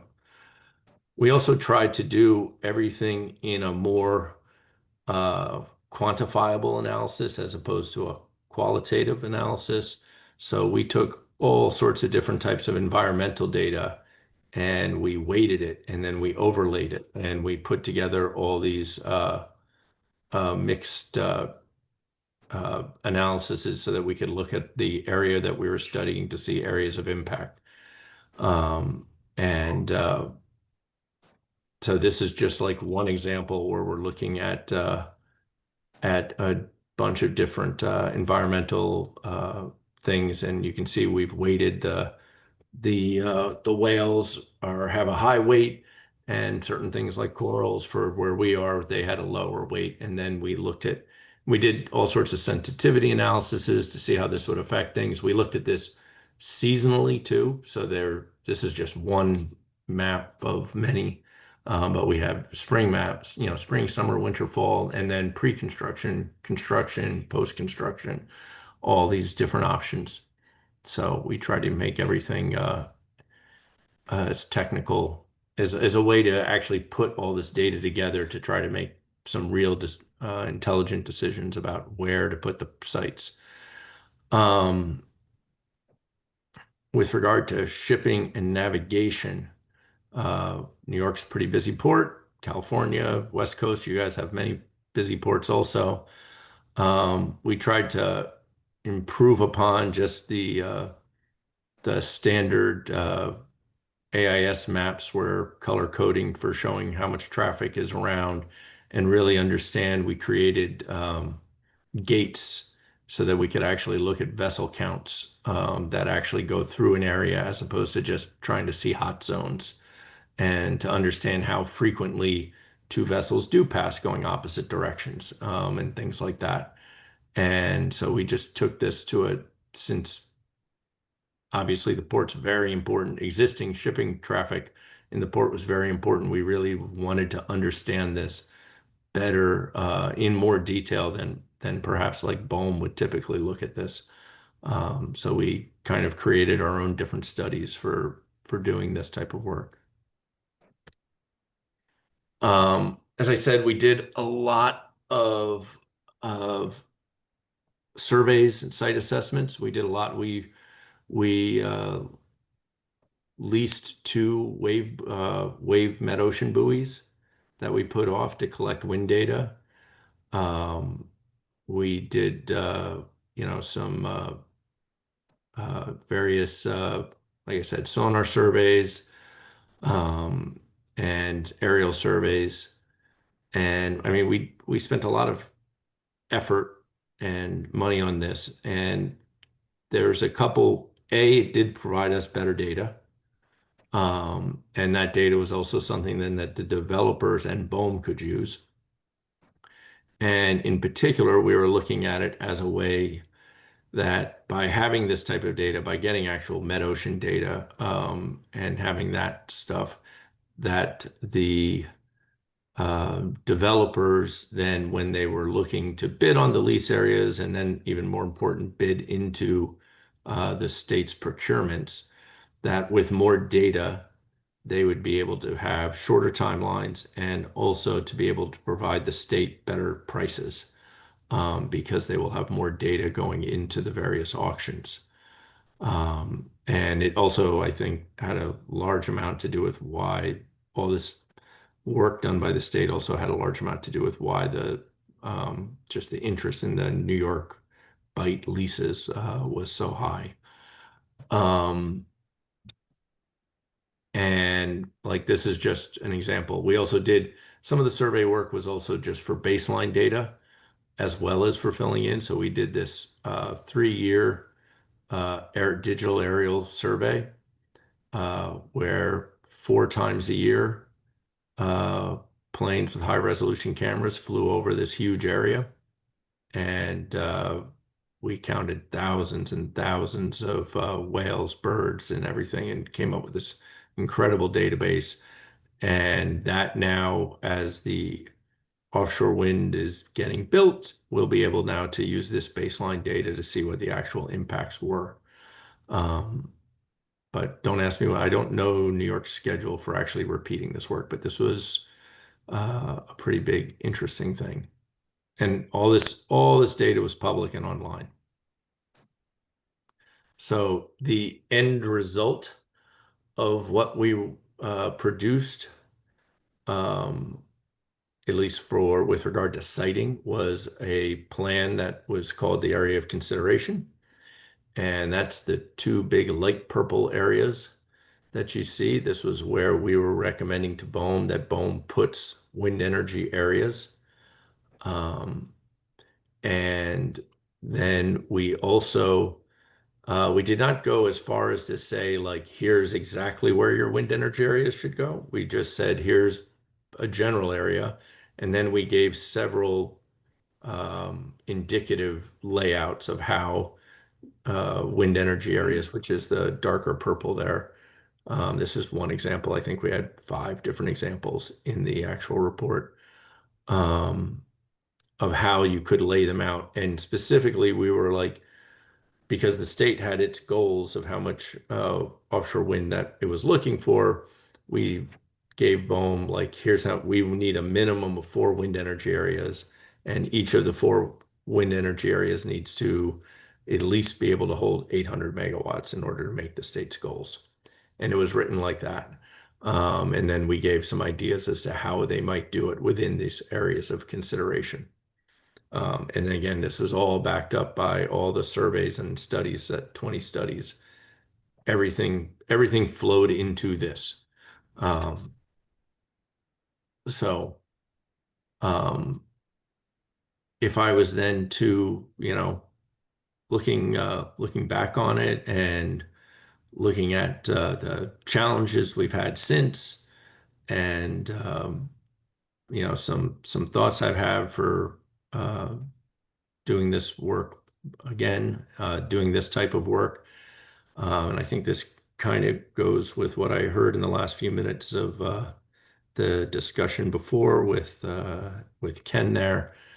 My first thing is you need to get as much detail to all the different stakeholders as early as possible. The biggest challenge I've seen on the East Coast is that by the time the general public understands what's going to be built, BOEM is like issuing a record of decision, and people are furious, right? I mean, it's not until it gets into the very late stages. Part of that is the BOEM's process, in that, their basic thing is, well, we can't tell you what's there until a developer submits it. I think people need to take their best guesses of what the full construction, what will this all look like by 2045 or whatever, pick your thing, and to really show, you know, best guesses of where this might go. And somehow it's harder to make it interesting to people, I think, in the early stages because it's not being built yet. It's not, but this has been a really big thing in New Jersey in particular, here, and but the whole Northeast. And there's a big problem in that the general public and even the fishing community, but especially the general public, just finds out about these projects, what these projects are, very late in the game. So trying to figure out ways to get this out early, I think, is really important. Um, with regard to the studies and analyses that one does for siting, as I said before, I mean, you don't have to do the work. BOEM is going to do the BOEM's process no matter what. If you do some of the work for them, you make it a little easier. But I think the main thing is to really do work that benefits the various states and stakeholders. That BOEM, where you look at it a little different than BOEM, where you look at it with your state lens on, or your stakeholder lens on, and hopefully then bring more insights and stuff to the process, that so that you start, so that everything goes as well as you can when you get to BOEM and everything. And I try to, whether it's how you do your shipping analysis or whatever, to make stuff as quantitative as possible, so that you can uh, really measure and see the differences. I think that's really helpful. This next one, avoid contentious areas. The opposition will never go away. So this one is specifically referring to what's been happening in New York just recently with the Empire Wind lease area. Um, so there's a part of the western tip of that lease area in New York has been contentious with the fishermen since before it was ever auctioned off. That the fishermen have been fighting that since BOEM first proposed it. And, so that's, I'm trying to remember when the auction, I think the auction was 2016. So I mean, 5, 6, 7 years, right? But everyone just pressed ahead, and they had a sympathetic ear a month ago. And, the opposition does not go away. And if these things take so long, at some point, if, even if one thinks you've put it to bed, it can come back.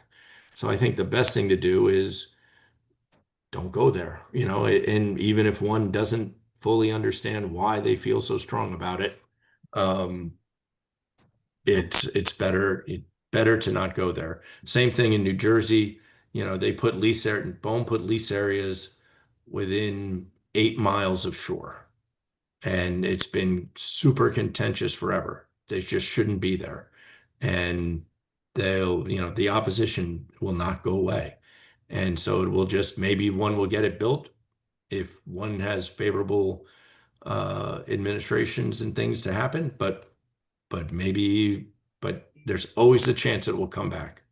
So just try to avoid those. And then this other one, this is another interesting, this is kind of along the same thing, leave capacity on the table.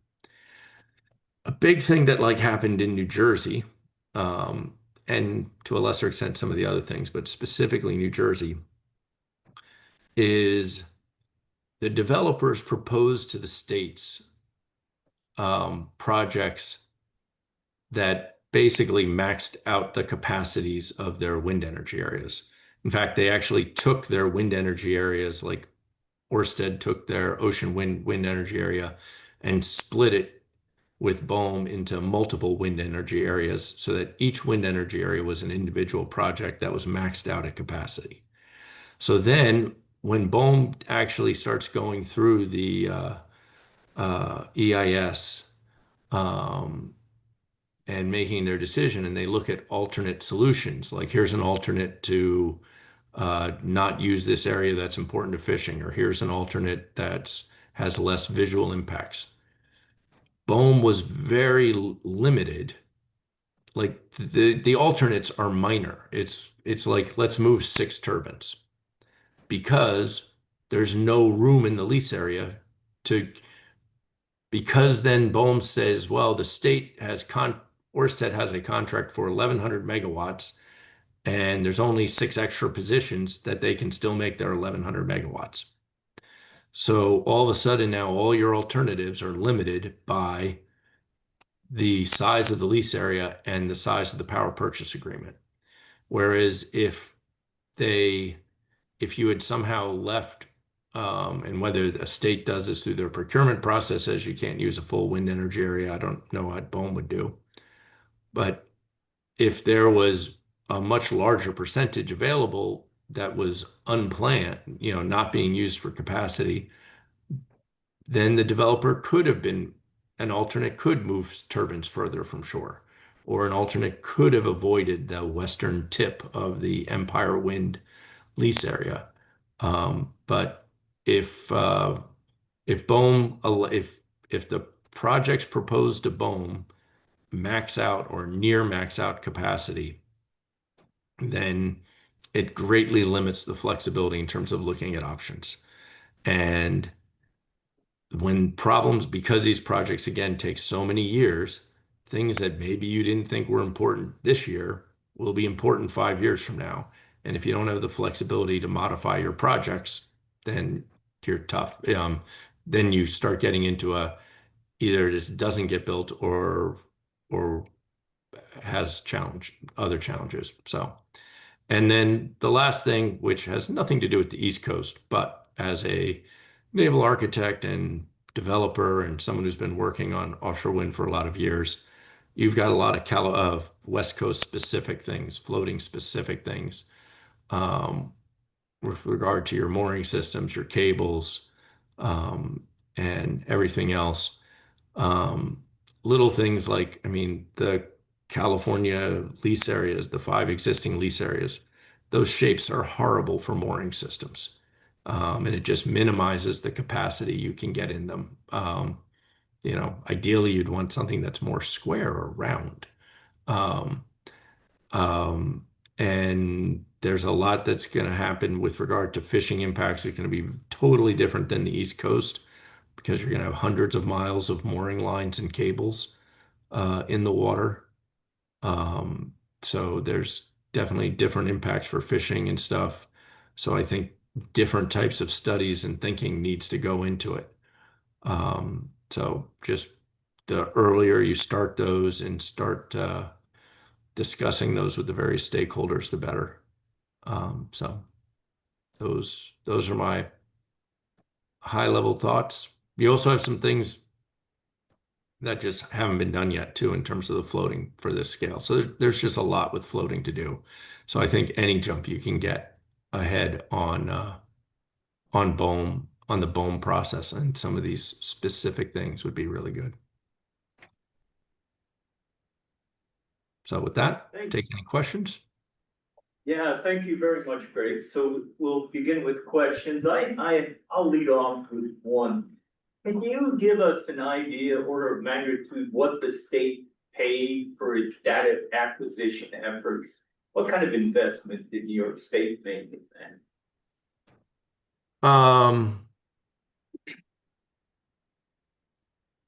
I want to say it's been a few years, but it was in the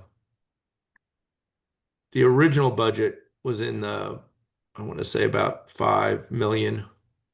And it did get upped as we did a few more things. It was probably all done for under 10.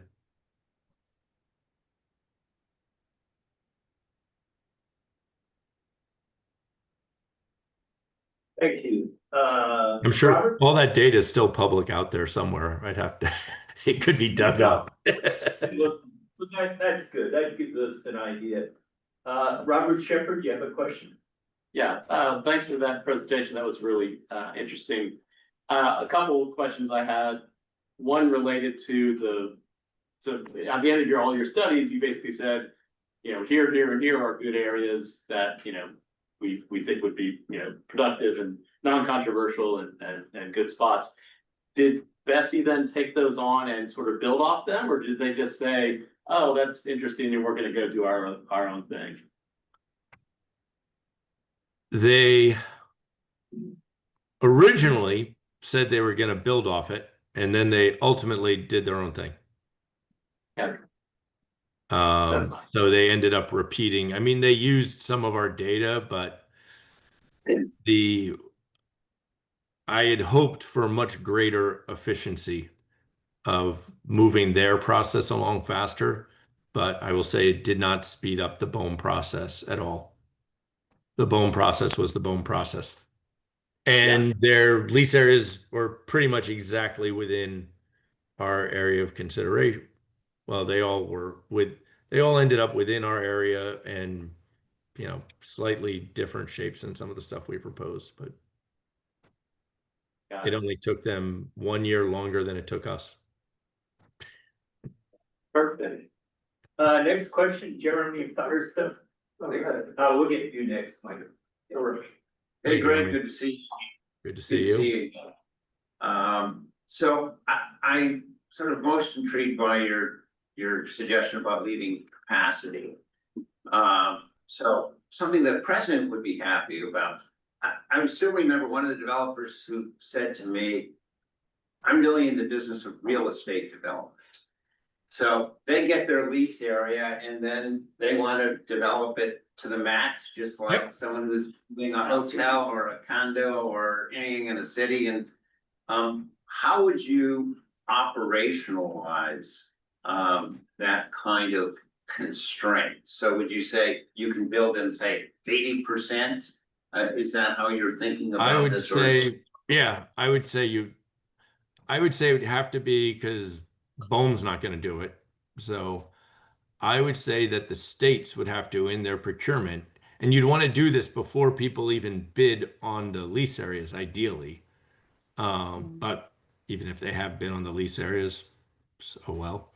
I would say, yeah, that the state, that you will only be able to, the state will only allow you to use up to 75% of the surface area of your lease area. Something like that. Right. I mean, And I would do it as a surface area thing because you need flexibility to move stuff around. that could work And on the West Coast. I don't think it would work that well on the East Coast. I mean, we're saying that why not? you build one area. And If New Jersey had told everybody before they did their procurements that we only want to allow you to use, that you may only use up to 75% of a lease area and the rest must be left open for, to provide flexibility and may never be developed. I mean, you can even make it as part of your power purchase agreement that they have to sign over, they can sign over unused portions of a lease back to BOEM. You could make that a requirement of a power purchase agreement that they have to, after construction, that they have to actually give it back. And then that takes it off the table. I mean, there are creative ways you could do it. I don't know what the best way is, but I do know that it is really frustrating when you go to these stakeholder meetings, once the COP is out, right? And you go to the stakeholder meeting and people are like, well, can't you move this a little? And they're like, no, we can't move it. There's no room. And I mean, part of it is the way the developers, I don't know if there are any on this phone call, have done it where they've taken lease areas and broken them up into smaller lease areas that are exactly equal to the capacity of their PPAs. I would question whether BOEM should have allowed that, but it removes all flexibility that you're only talking about a few turbines. I mean, and some of it, in reality, what it ends up being for the half a dozen positions or something, I mean, the developers need a half a dozen positions to spare, at least on the East Coast, in case they run into some unexpected, soil conditions or something and can't drive a pile in, right? Because BOEM doesn't allow you to just move it 100 yards. I mean, they let you move it a few feet, but so they need a couple. So even then, I mean, it hasn't happened yet, but it could be, well, we said in New Jersey that you can't use these 6 positions closest to shore, but I could see during construction the developer saying, "Oh, we weren't able to drive a pile into this deep position. We would like to now drive a pile into the close position." And BOEM would say, and we need this to meet our PPA. And BOEM would say, "Okay," reluctantly, But I mean, you need flexibility, and the current system, the New Jersey leases were done 8 years ago. They were leased out. Nobody even envisioned a project near the size that they were talking about, and the flexibility went all away. So I think it's the most frustrating thing to hear stakeholders complain that the projects are past the point of being able to be modified, and this would help. Something like this would help. So. Okay, very good. Next question, Michael Conroy. Yeah, hi, thanks for the presentation. Just real quick, in your fisheries study that looked at, well, what data sets did you use to collect that information? What was that? Sorry, I'm not the fishing expert, but we used the NOAA. What was it called? The NOAA. Let me see if it was on this one. Uh, yeah, so NOAA has these onboard observations. Some of it are self-reported, some are with the NOAA fishery people that are required to be on East Coast ships at least. I don't know about West Coast ships, where they record catches. That is kind of imprecise in location exactly as to where it was caught. And then we like check that against AIS data for fishing vessels. Which also we don't know exactly where, but we can see where they're going slow. And then we tried that against, there was another fishing database that the fishermen wanted us to use. And then we took all this data, and I would literally go to various ports and would sit in the office of the harbor master and when fishing boats came in, have them ask if they'd come and review the charts, review the data, and make their comments. And that actually, over time, there was a reputation that to go talk to me, so that was useful. So, but yeah, if you look at the fishing report, it'll have all the data all the data sources that was there. No, I appreciate that, thanks. The reason I asked is, what we've seen off the West Coast is reliance on VMS and AIS data. Right. But That's that's the BMS, that one was the one I was trying to remember the name of. Yeah. VMS. But one of the problems that's been highlighted is that not all vessels are required to have AIS. Yep. It's only 60 feet or greater, and then not all fisheries require VMS. So how do you fill that data gap for, and particularly for the recreational fisheries that have none of that, right? How do you fill that data gap? And I guess in your outreach with the recreational fishing committee, were they willing to talk to you or? Yeah. The recreational fishing community, that was actually that's the easier one for us. Okay, thanks. Because the commercial was the more challenging. Maybe one final question. We're just about out of time, Greg. What was your process for giving the fishing, both commercial and recreational, feedback? They'd ask you questions. How did you respond to them? Did you have a process? And I asked this question because, you heard from the prior speaker, BOEM, that has been criticized extensively. I had a very different way of responding to fishermen than say BOEM does. I gave them all the best information, I told them what I would give them the best information I had and could think about what might, what it all might look like. I mean, I tried to be, I don't, Bohm is always very holds back information and doesn't want to speculate. So I was happy to speculate with them.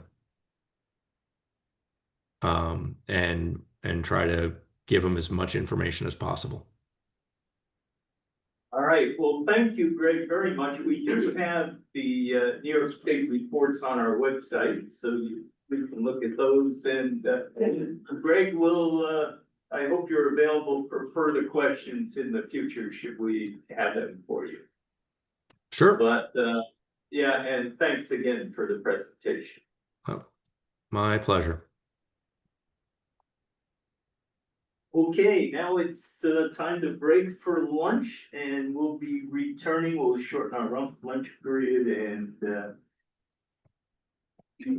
1:15 we'll be back.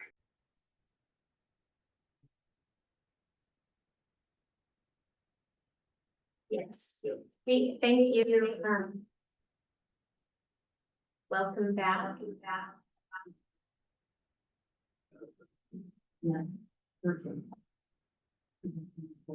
We will kick off this afternoon.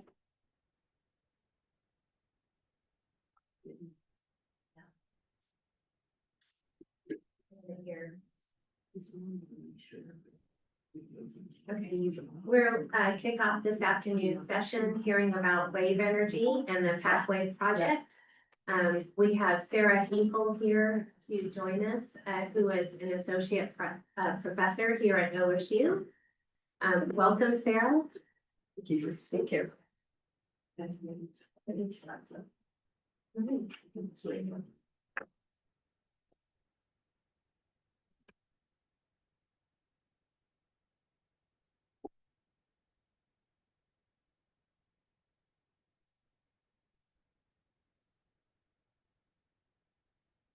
All right, thank you. Thank you for inviting me to this meeting today and giving me the opportunity to tell you about our project.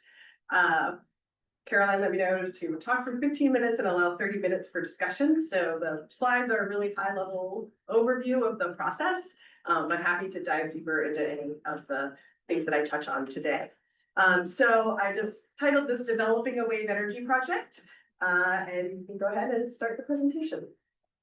So I'm sure you're all aware of the many ways that have been conceived to harness power from ocean waves. And here I just have on the top row some cartoons of some styles of wave energy devices and some actual iterations of those that different developers have come up with over the years.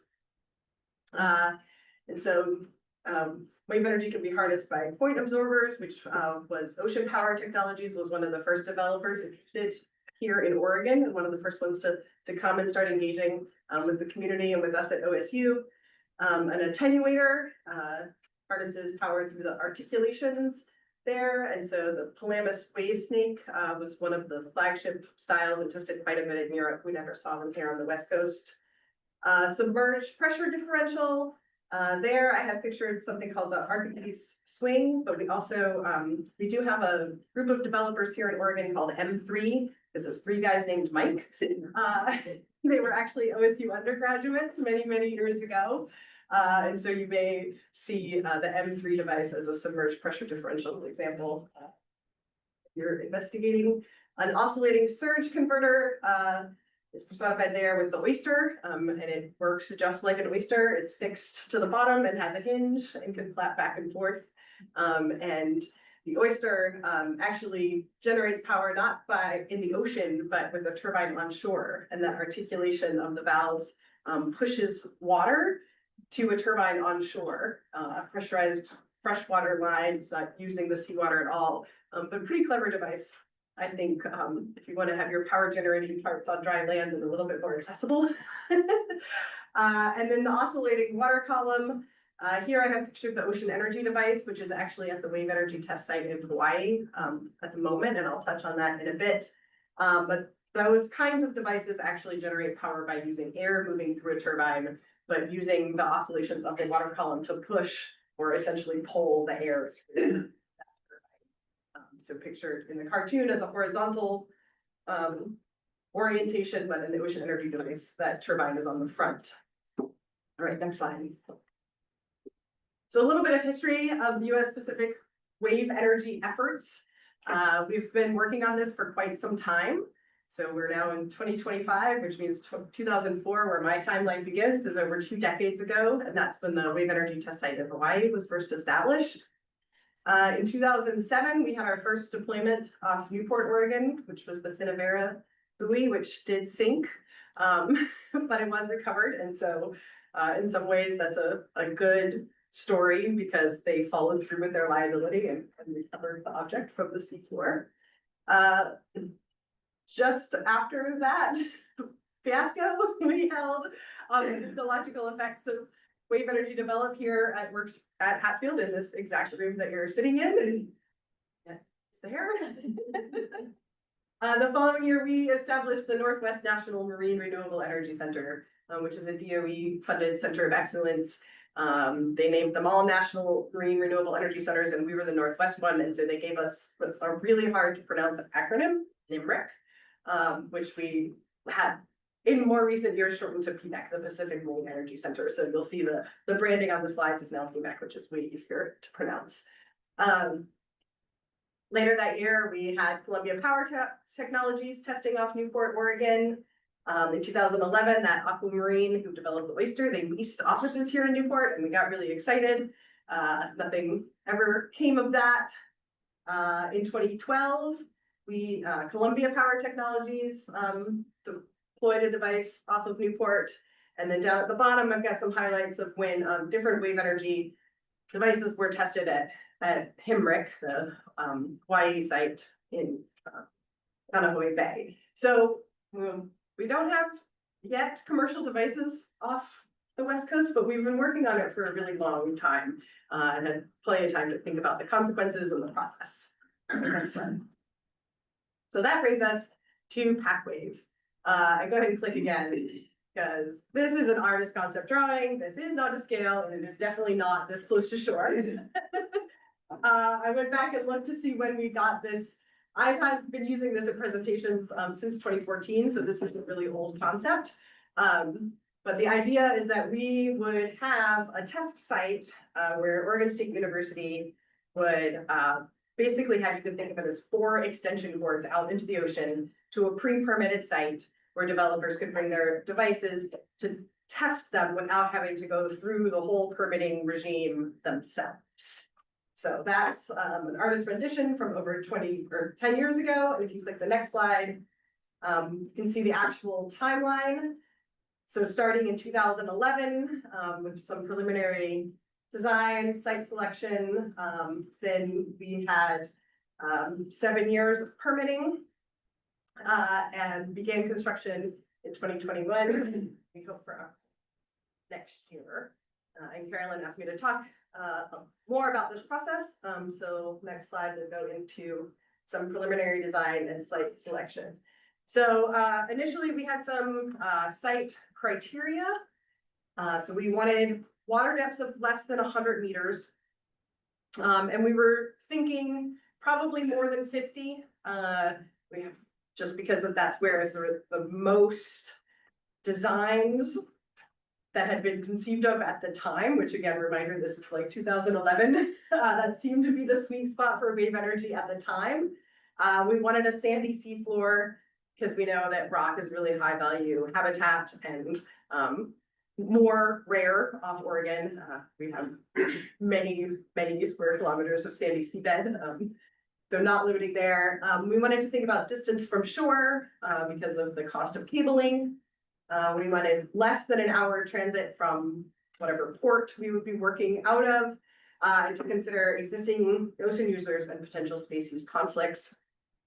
And in 2011, we initially identified 4 communities that had areas in the ocean that seemed like they would meet these criteria. Next slide. So those 4 communities, Warrenton, Newport, Reedsport, and Coos Bay, we had a series of meetings in each of those communities. to hear from the community, find out what they thought the pros and cons were of a site off their shores, their enthusiasm for it. And then in September 2012, the focus narrowed to Newport and Reedsport, because those were the communities that had the most enthusiasm for having a site. You know, everyone had concerns and the things they wanted to be considered, but those communities were receptive of having the site. And so community site selection committees were formed in each community, and those site selection committees were made up of local fishermen, tribes, local government officials, resource agencies, port operators, utility operators, and then we had some at-large members of the public. And after meetings with them, we asked those groups of people to put together a proposal to submit to what was at the time NIMRIC for consideration of an area in their community. Those proposals were submitted in December of 12, and Newport was selected in January of 13. And if you are more interested in this process, we've had students do their theses on the process, and so you could look them up on OSU's Scholars Archive. One of the things that I think is really interesting is when they surveyed people in Newport and Reedsport, the people in Newport thought the process went really well, and the people in Reedsport were less supportive of the process of flawed reflection, and kind of wonder, well, because Newport got it and Reedsport didn't. So maybe, that might have something to do with their perception of the process upon reflection. Okay, so we selected Newport. And then as a reminder, here are our criteria. So you can go ahead and flip the next slide. In Newport, we had, they had existed even prior to this process starting, but the group called FINE, which was the fishermen involved in natural energy. It was established by the county and it represented a spectrum of fisheries. So we had commercial fishermen, many of the fishing sectors. We had recreational fishermen from many of the different sectors. And this group that was created by the county was tasked with reviewing all applications for wave energy in that time period, including the Finovera and the CPT and all the tests that had happened up until that point. But then of course we engaged them as we went through our siting process for the test site. And so this was a large box that came out of that process where the fishermen, basically this was the nobody eats it box. There's no box that everybody liked, but this was the like I can live with it box that came out of the process. And so you hit this map, you can see Aquina Bay there on the right, and there's some, maybe you can see some dashed outlines of rectangles that are close to the exit of the estuary. Those are the dredge material disposal sites that the Army Corps uses for dredging the harbor, just to give you some idea of what some of the other rectangles are. And so this was an area that the fishermen thought wouldn't be too impactful to them. I will say that this, we have a group that's the Crabbers and Tow Lanes Committee. They're kind of an unofficial group. And the site that the fishermen picked did overlap with the tow lane, the informal, unofficial tow lanes that had been established by that group. And so in 2019, after we picked this, that group moved what are unofficial, but everybody agrees upon tow lanes.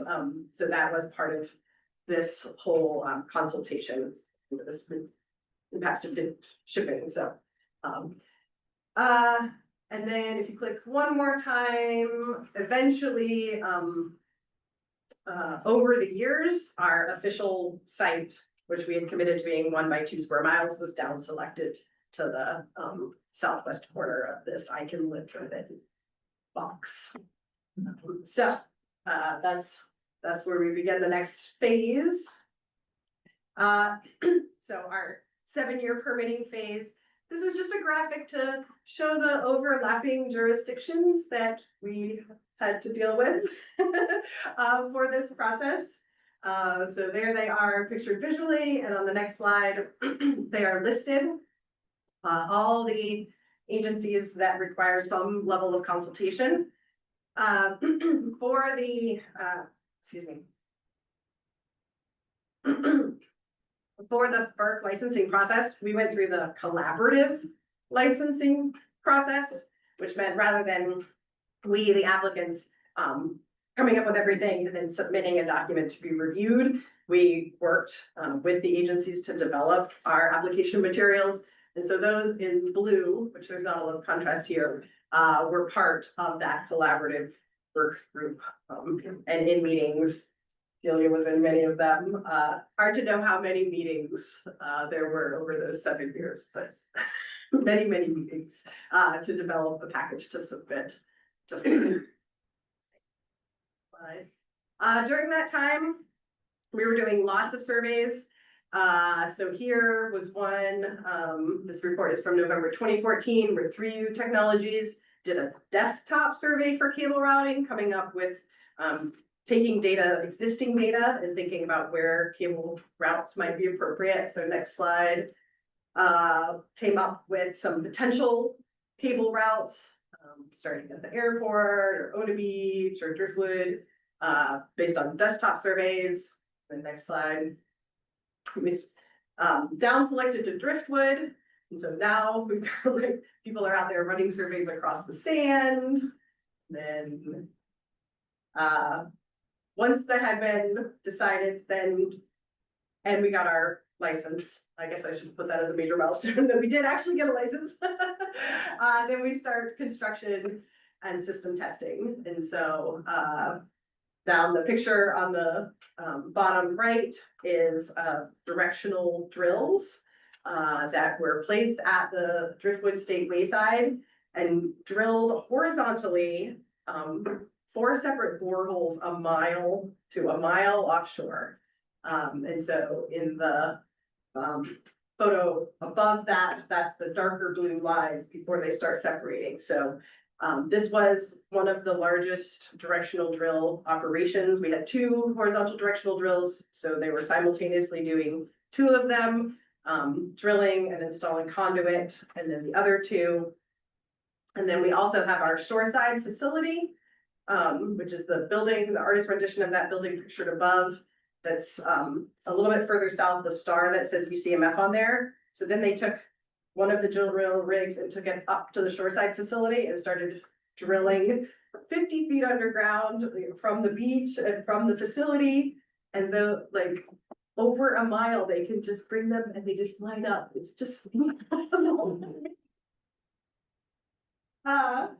and so then after the conduits, the drilling was done and the conduits were installed, then we had to purchase our 50 miles of cable that was made in Norway. And then the cable had to go from Norway to New Orleans and then through the Panama Canal. And so that's why our cable installation is there in 2024, where they laid the cable, pulled it back through the conduits and then laid it on the seabed. And then they bury it using what I like to call the underwater ditch winch, because it is just like a ditch winch, but it's an ROV that's on tracks and it makes a trench and it pushes the cable in. And so now we have 50 miles of underwater cable and we are waiting for clients and also funding from the federal government to support those clients. So we go to the next slide. Of course, all of this had a lot of environmental surveys associated with it. So in the beginning, we had site characterization, if you click. And so these are what we were doing during that whole permitting timeline. So primarily 2013 to 2015. So we were characterizing the habitat and the species distributions, see if there were any unknown to the area. Most of our license documents were based on literature surveys. We just wanted to make sure we knew what was out there. And then knowing about the spatial and temporal variability in the habitat and the populations can help us develop our monitoring plans. So that was all done. And now we are in the monitoring phase. Like one more time. So we have a certain number of monitoring plans that were approved as part of our licensing process. And so the kickoff for that started in 2023, since we were going to start laying cables in 24. And so if you click one more time, this is a list of many kinds of environmental surveys with a map with lots of dots of different symbols and lines, just to show the presence that we've had in this area off Newport. Really since 2010, when one of the earlier tests was conducted at our north site, looking at sediment, benthic invertebrates in and on the sediment, flatfish, putting eyes on the seafloor with cameras on our trawls and cameras looking out and looking down and ROVs. We've done Dungeness crab surveys with crab pots, marine bird and mammal ship-based observations, some that were dedicated. Lots of times when I was doing other surveys, I just had the mammal or the bird people ride along so we get more data. Deploying hydrophones, and then also mapping the electromagnetic fields prior to putting anything out there. And we've also done a number of lab studies on EMF and animals here at Hatfield. And so that concludes my high level overview. Dan Helene, who's the director of Packwave, and I just gave a seminar last Monday, and I was there. An hour and a half long version of this. So if you want the whole story, the YouTube link is there, and I think you're gonna send these slides out, Carolyn. So if you want the hour and a half long version, you can watch that. But I'm happy to take any questions. Thank you, Sharon. Yeah. Any questions? Yeah. Thanks for your presentation. This is fascinating stuff. I really enjoyed it. With regard to your environmental impact assessment, how did, as you were doing that, playing that out, not having dug into them, can you kind of give like a high level sense of how you thought about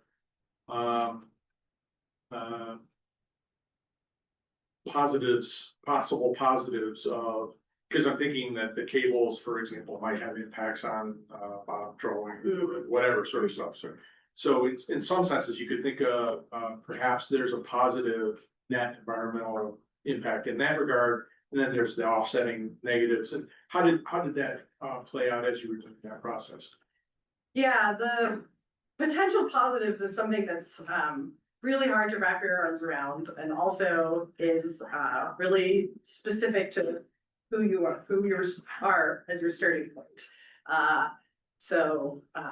You know, I started with, well, there's plenty of sand habitat out there. We're not going to impact high value rocks, but to crabbers, sand is high value habitat, right? And so, you know, they might see this as a negative.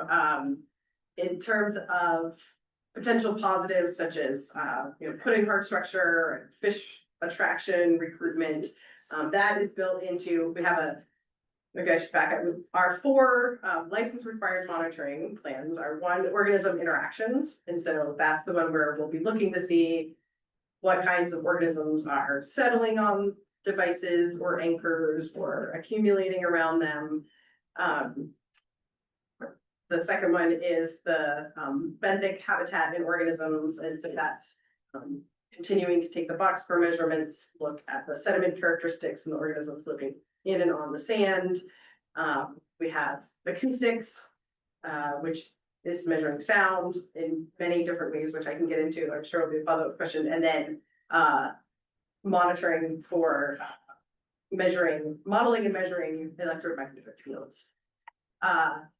And the third bullet on my environmental studies at Packwave is the research opportunities. And I think there's the license required monitoring, but I think a lot of the potential positives falls into that research opportunities bins.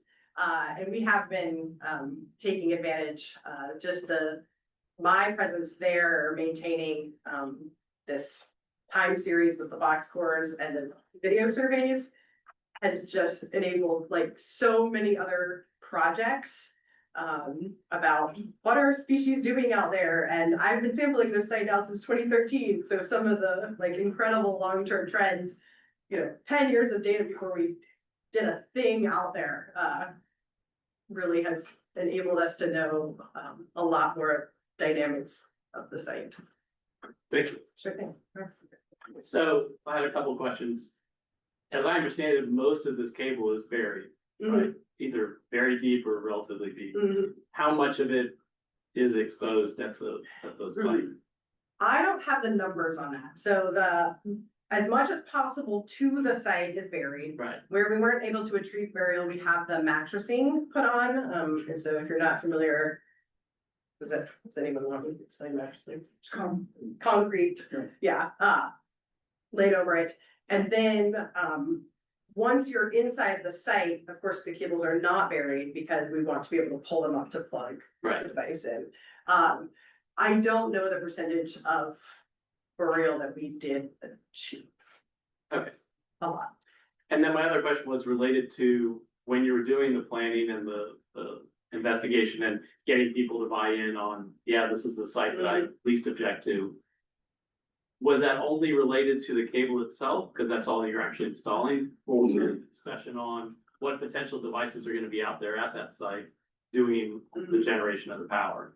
Yeah, so the site selection was primarily the site. That rectangle that everyone could live with. The cable route was really a technical decision primarily. And we had some community input with that, but with the plans for it mostly to be buried until it got to the site, there was less concern about interaction with other ocean uses. Yeah. Now, the types of devices, there was some talk about that in the licensing process, and there are some like, one thing that's not allowed is overtopping devices where the water comes over the top through a turbine, because there were some concerns about animal interactions with the turbine when the water is going over top. And there are other devices, like I was talking about M3's submerged pressure differential. A submerged pressure differential is only going to be very effective in shallower waters where the pressure difference between the wave height and the wave crest is a significant portion of the total depth. So there are, and the surge ones also need to be near shore where the waveform is more horizontal. So there are certain ones that is just not appropriate for a site that's 7 miles offshore and 70 meters of water. So a little bit of technical exclusions and some, based on their style of generation. Sure.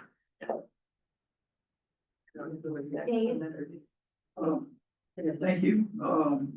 I attended the hour and a half version. Oh, very good. It's really good.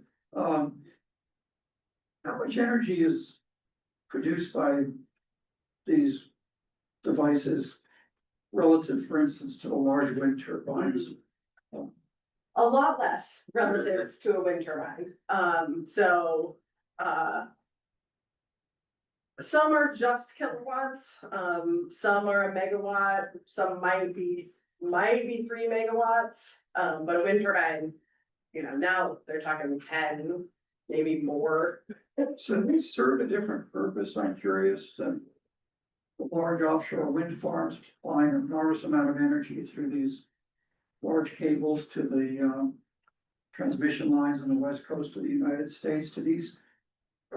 Would they be serving communities rather than the larger grid? I don't know the answer to that sort of question. Yeah, that is a question. We think that they do have a lot of potential serving smaller communities, remote communities, Alaskan communities, or forward operations for the military. So you could tow a wave energy device out, wherever you're gonna have some operations and have it start generating electricity, more easily than installing a wind turbine. A lot of them could be lower profile too. Some of them operate completely underwater. So some opportunities there. We've also, I would say in the past, maybe 8 years or so, DOE has really pivoted to this idea of powering the blue economy, where the wave energy devices are not so much putting energy directly on the grid, but powering other at-sea things. If you've got meta-ocean buoys, instead of putting a battery on there, if they could be making their own power, that would be way better. Or one of the things we've been testing at the Wave Lab on campus is docking stations for like ROVs or AUVs that are, going around, and, why don't we just like make a little garage for them in the wave energy device, go in and charge their batteries and head back out. Or even electric ships, if there's some way that we can integrate, wave energy collection into ships. So you're right in that they are not, as appropriate for large scale grid applications, but definitely smaller communities, remote communities. Thank you. Yes, so at your webinar, which was fantastic, Dan Colleen mentioned that you have 4 developers that are interested in using the site next spring. And as you said, you're kind of waiting for the financial help to make that happen. So what about the process of developers wanting to start looking at wave energy installations beyond the test site, but now they're leasing of wave energy installations? Where is that in the process now? As I don't, you know, I don't know, where that is in the process now. Callaway, for example, has done some, who hope will be one of our first clients, has done some tests off San Diego. But again, they're just tests, and I'm not sure, if any of our developers who are ready to test have started down the road of finding a place to actually install a commercial operation. okay, I have one more question. So you had mentioned, you know, with the shallower requirements of the submerged pressure differential devices. So we had done a lot of testing at the north site, which is shallower. So is there a possibility of kind of going back to that north site for some of these testing requirements? Yes, so Annette mentions everything I talked about is for our Packwave South site, which is our grid connected one. Also showed briefly on the map, we have a Packwave North site that's off the north side of Newport, a few point ahead. It is at about 45 meters, so it's still kind of deep for oscillating surge converters or submerged pressure differentials, but that is still in play. What we have there is it's not grid connected, and we've committed that it never will be. That was part of our commitment to the community. But we have a buoy called the Ocean Sentinel, which essentially is like a grid emulator. So it's a buoy that we can take out there, and then a wave energy developer could plug their device in and do a short test. And the Ocean Sentinel is out right now. Just for, we don't have a client, but for us to make measurements, and opportunities for research. So put load sensors on all the mooring lines so we can learn more about what are the load dynamics on a buoy that's deployed offshore Oregon. And so that is still an option. Yeah. Great, thank you. Can I ask a follow-up tactical question? I'm sorry. Go ahead. Just on that note, we were talking about, and I didn't ask this explicitly, but what is your expectation about a safety zone or a no entry zone around the actual test site? So our test site is 1 mile by 2 mile, and that would be the no entry area. Like, we don't have an additional buffer beyond that. We do not expect our developers to place their devices right at the edge of that. But I'm not sure if there are established, like, within rectangle. Yeah, I buffers. was gonna ask, has the Coast Guard put a safety zone around it? They do have authority under the. They will, as soon as we With have the something in the water. I mean, right now, there's like nothing on it. Yeah. Actually, there are hydrophones out there, because we're listening. But, no, wave energy infrastructure. Sarah, what went into your decision to horizontally drill the first mile versus trenching? It was really to minimize any impacts to the shoreline, so, we didn't want there to be any disturbance of the dunes or the near shore, or there's a little. We've tried to pick the place with the least amount of rocky reef, but there are a little bit of reefy areas close to shore, so we just wanted to go under all of that. And you have a feel for the relative cost of, going horizontal drilling, but it seems like an expensive alternative. Yes, it's pretty expensive. I don't have a cost for that element. And then once you got to a mile, you trenched the rest of the line. Yeah, so once we got to the mile, then, so the way that it worked was so there were messenger lines in the conduit.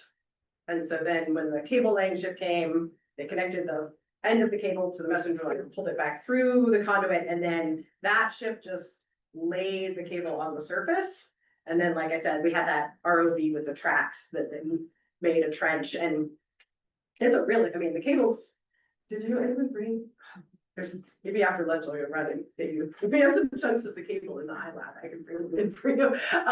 And then the trenching ROV, it's not a very wide trench that it dug to just lay the cable down inside. The directed drilling, I'm an expert at this at all, but is quote unquote standard practice for oil drills. So Yes. it's not Yes. quite as novel as it might seem, I think. That's what was stated in the seminar, right? Yeah. So, Absolutely, not at all, but still expensive. Very expensive, but done all the time. very expensive. Very expensive, but done all the time, yeah. It's pretty standard, but we did make the cover of Drillers magazine, so. You put that on. Jeremy? Thank you for the presentation and congratulations on the permitting, so I think that's a long, difficult It road, so, and this is sort of a couple follow-ups related to Dave's question is, one, what kind of capacity factors do people expect from these wave devices? And then more generally, I think from our perspective is, my understanding is that the wave resource, the economically viable wave resource, other than maybe these sort of isolated uses attached to a ship, is pretty small in comparison to, say, the offshore wind resource. And can you help direct us to some good mapping of the sort of economically viable wave sources on the West Coast? So NREL has done a number of those studies. I know California just released their wave and tidal resource assessment report, where they looked at the different regions and thought which ones, had enough energy, and then what a lot of the space use conflicts would be. So I would point you to that. It is, as Dave mentioned in your reply, like the wind is really where the large scale resource is. But we still think there are a lot of opportunities for wave. There are going to be applications for which they're appropriate. We have this idea that we have this nice pipeline where developers can come and test in the wave tanks that we have here in Oregon. And then there is the wave energy test site in Kaneohe Bay, Hawaii. And we're like, oh, why don't you take your device to a nice little bay in Hawaii and see if it survives, right? And then bring it back to the Oregon coast. This straight open coastline just getting pummeled by waves. With the idea that, if a developer sort of makes that circuit, then their device has demonstrated viability across a range of sizes and conditions. And so that's what we hope, and then they can find the appropriate niche, out when they're pursuing their own application site. Back to the first part of my question, can you help us understand what the capacity factors are? So for individual devices. Yeah, just sort of the range, so I mean, like we know. Solar PV is, 15 to 20, a good land-based wind site might be 30 to 40, a good offshore 40 to 55. So I'm just sort of trying to get a feel for where a good wave site would fall. So our license is for a maximum of 25 megawatts. Is that what you're? No, that's the sort of, that's the installed capacity. Right. So, the sun doesn't shine all the time. So you're not, if you have a 5 megawatt solar project, you're not going to generate on average 5 megawatt hours. So the question is, what's how does that work with wave? So, I think that is what the test site is for, right? So the developers have their rating of their device, right? This is supposed to be a 1 megawatt device. And what they will get after testing at the wave site is, okay, what is your actual production look like? okay, thank you. And the interesting thing is that waves are generated far away and winds are felt locally, and so that they complement one another in a variety of respects. And it's just a very interesting concept, it seems to me. Yeah, one of the things that we always tout about waves is the predictability. So, you know,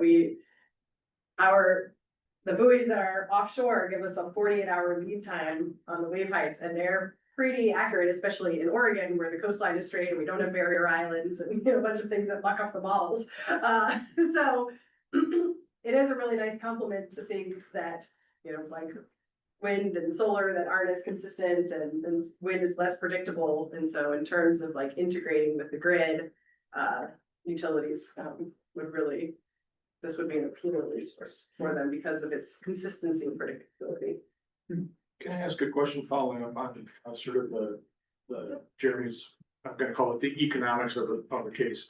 And I realize some of this is probably NREL stuff, but clearly must have been a factor in the decision to create the test site. Do you have a sense, or do you have an opinion you care to share with us maybe about sort of the economic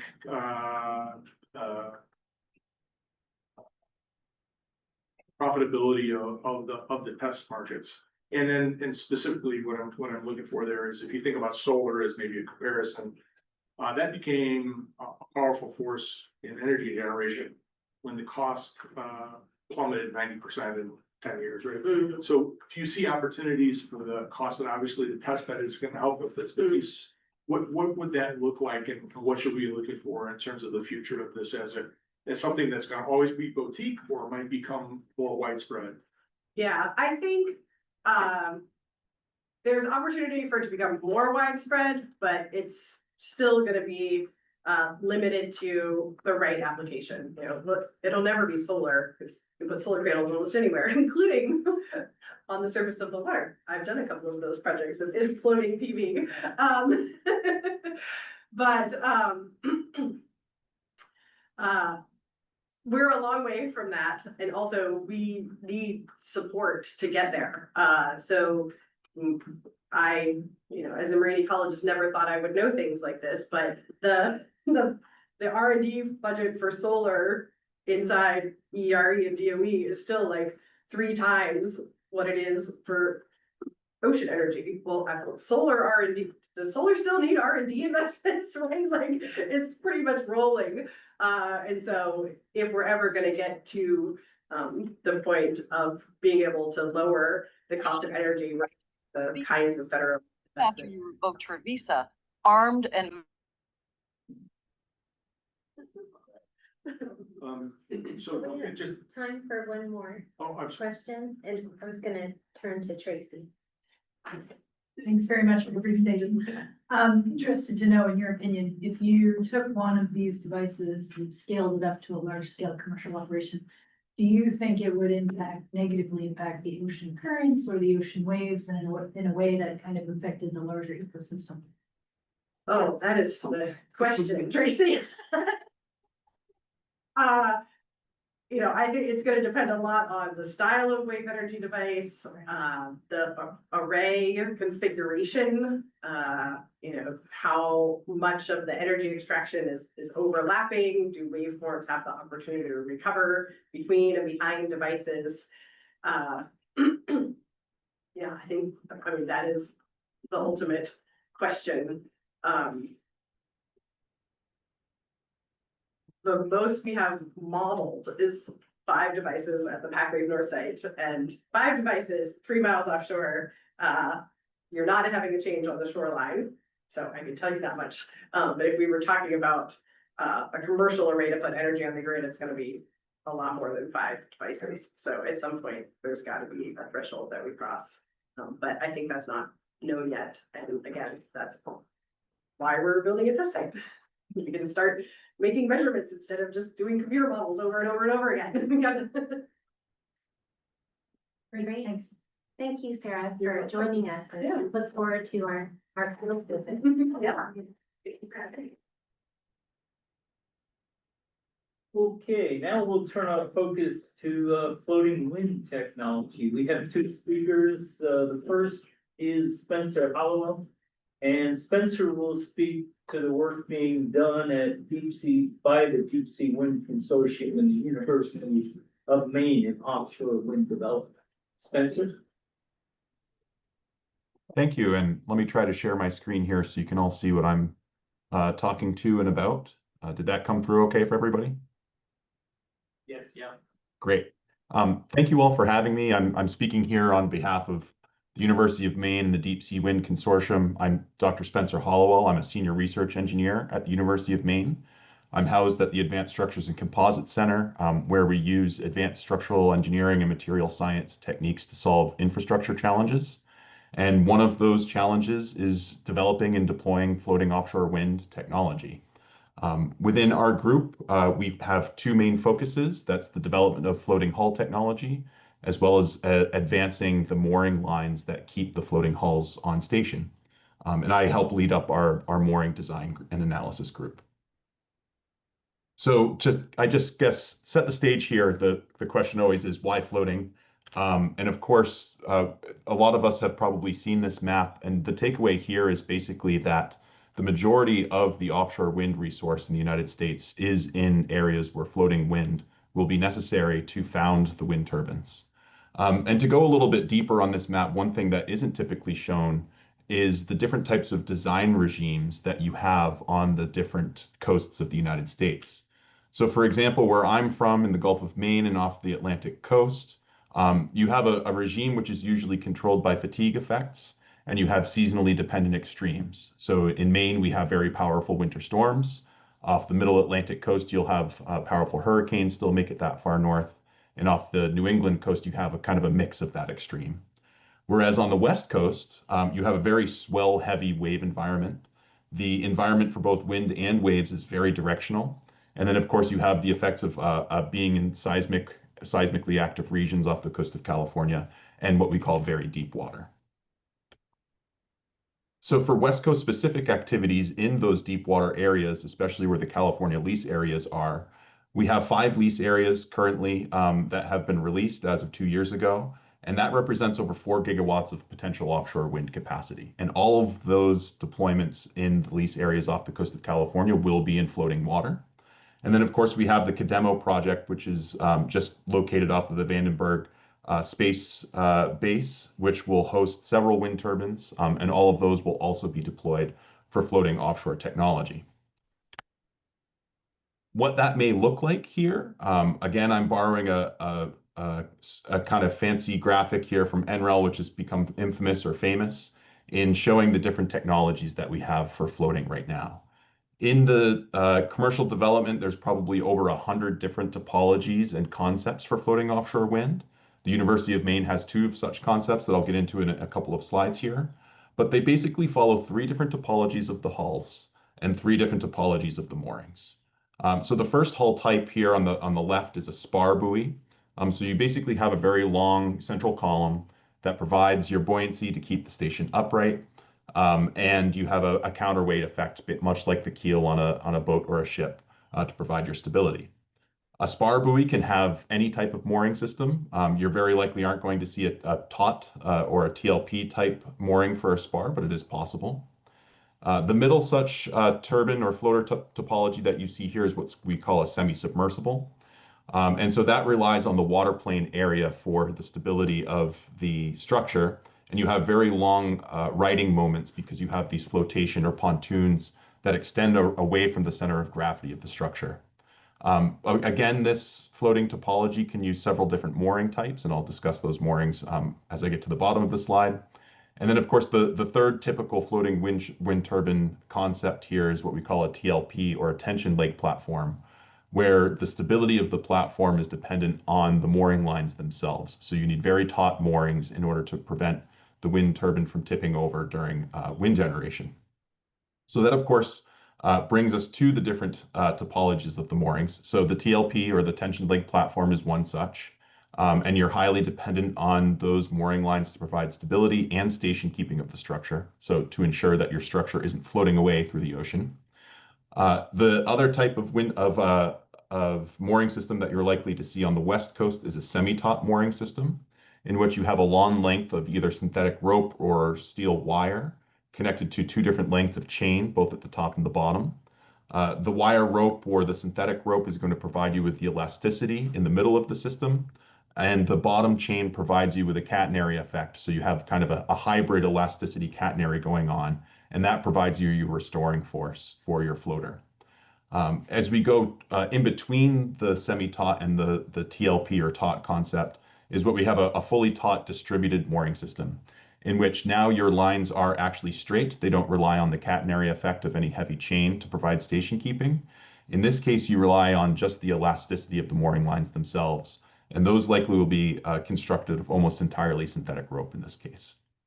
There are concepts out there, especially in the California coast, where we have very deep waters that exceed over 1,000 meters, where instead of descending down to an anchor point for each of the mooring lines, you would instead reach over to your next door neighbor wind turbine and have what we call a shared mooring system, where you're still diving down several hundred meters so that you don't deny any access to any vessels.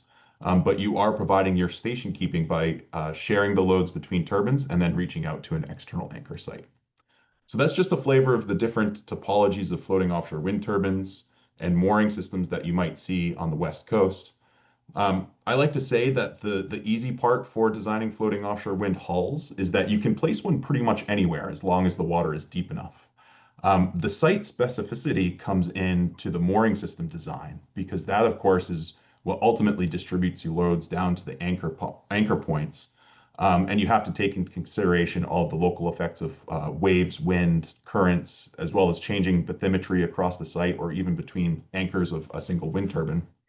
And we have one such project that's looking into the design and analysis of mooring systems for California that I'll get into in just a moment. One of the activities, of course, that I spoke about earlier at the University of Maine, we are developing and trying to commercialize our floating hull technology. And we have two different types of hulls here. On the left, we have a concrete semi-submersible. We had a 1/8 scale deployment off the coast of Maine in 2013 to prove this technology, and that had a catenary chain mooring system. Now, that's a little bit unique to some shallower water sites. We almost certainly won't see any catenary chain moorings off of the west coast of the United States, just because the water is so deep.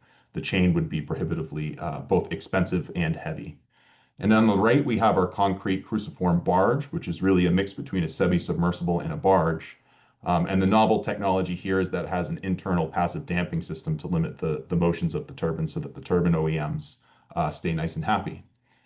This particular technology is being tested right now off the coast of Maine. We just got done deploying our 1/4 scale system off of Castine, Maine. And that borrows the technology that we're developing for the state of California using a nylon semi-taut mooring system. So we have a long length of nylon synthetic rope connected to two pieces of chain, both at the top and the bottom of the system, so that we're testing both the hull technology as well as the mooring technology here for this test bed. For our mooring research that's ongoing, we currently have a project funded by the California Energy Commission that is looking at the use of synthetic ropes in the deep water environment on the West Coast. The kind of motivation here is if you look at either 4.5 or 5 gigawatts of floating offshore wind, that's going to require at a minimum 1,000 kilometers of mooring line material, whether that be chain or synthetic rope or wire rope.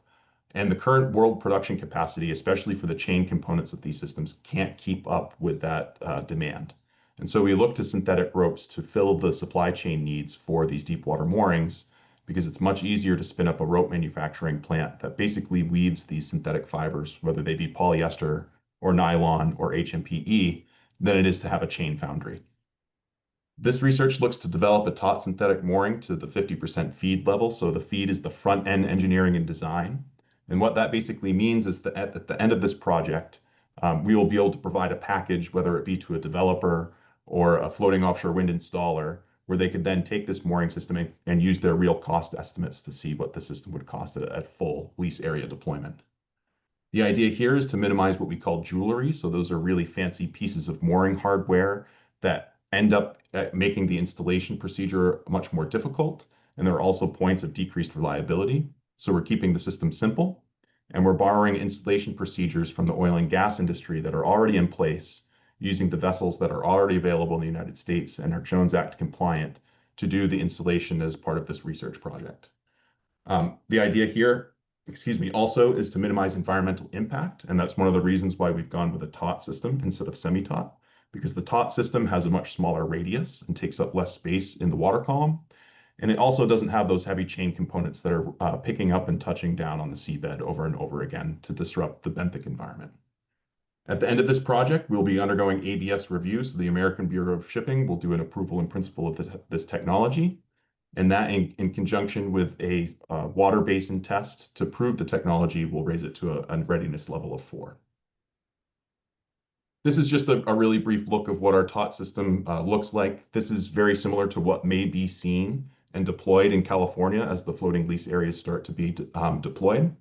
And what we see here is a fully redundant, so 6 lines for each of the legs of our floating wind turbine.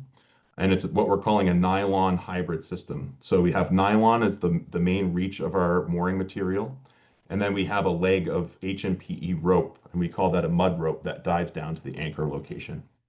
And the idea here is that we can tailor this design and change the relative lengths of the nylon and the HMPE to match the changes of bathymetry that we see on the West Coast. Our experience in the Gulf of Maine is that the lease areas that are proposed have relatively stable bathymetries, whereas on the West Coast, within one lease area, you're going to be changing your water depths hundreds of meters as you go east to west. And so it's very important to have a mooring system that can adapt to those different water depths as they change. So a little bit more on those water depth specific designs. As part of this 50% feed, we are doing multiple mooring system designs. We're not just attracted to one water depth, but all of them. And the array layout is going to be key in terms of determining what these water depths are going to be for the mooring system design. I have here a map of the Humboldt Bay wind energy area or lease areas here. You can see the lease area is cut in half. We've kind of equally distributed wind turbines as part of this research project to stay developer agnostic. But you can see that these wind turbines are laid out in areas that range from anywhere between 500 and almost 1,200 meters of water depth. And this layout allows us to coordinate corridors in which dynamic cables and moorings can be oriented so that vessel traffic can travel through either north to south or east to west across this mooring array. And I should say that this map is to scale. So the mooring lines that are shown in this map correspond to the mooring lines that you see in elevation here at the bottom of the screen.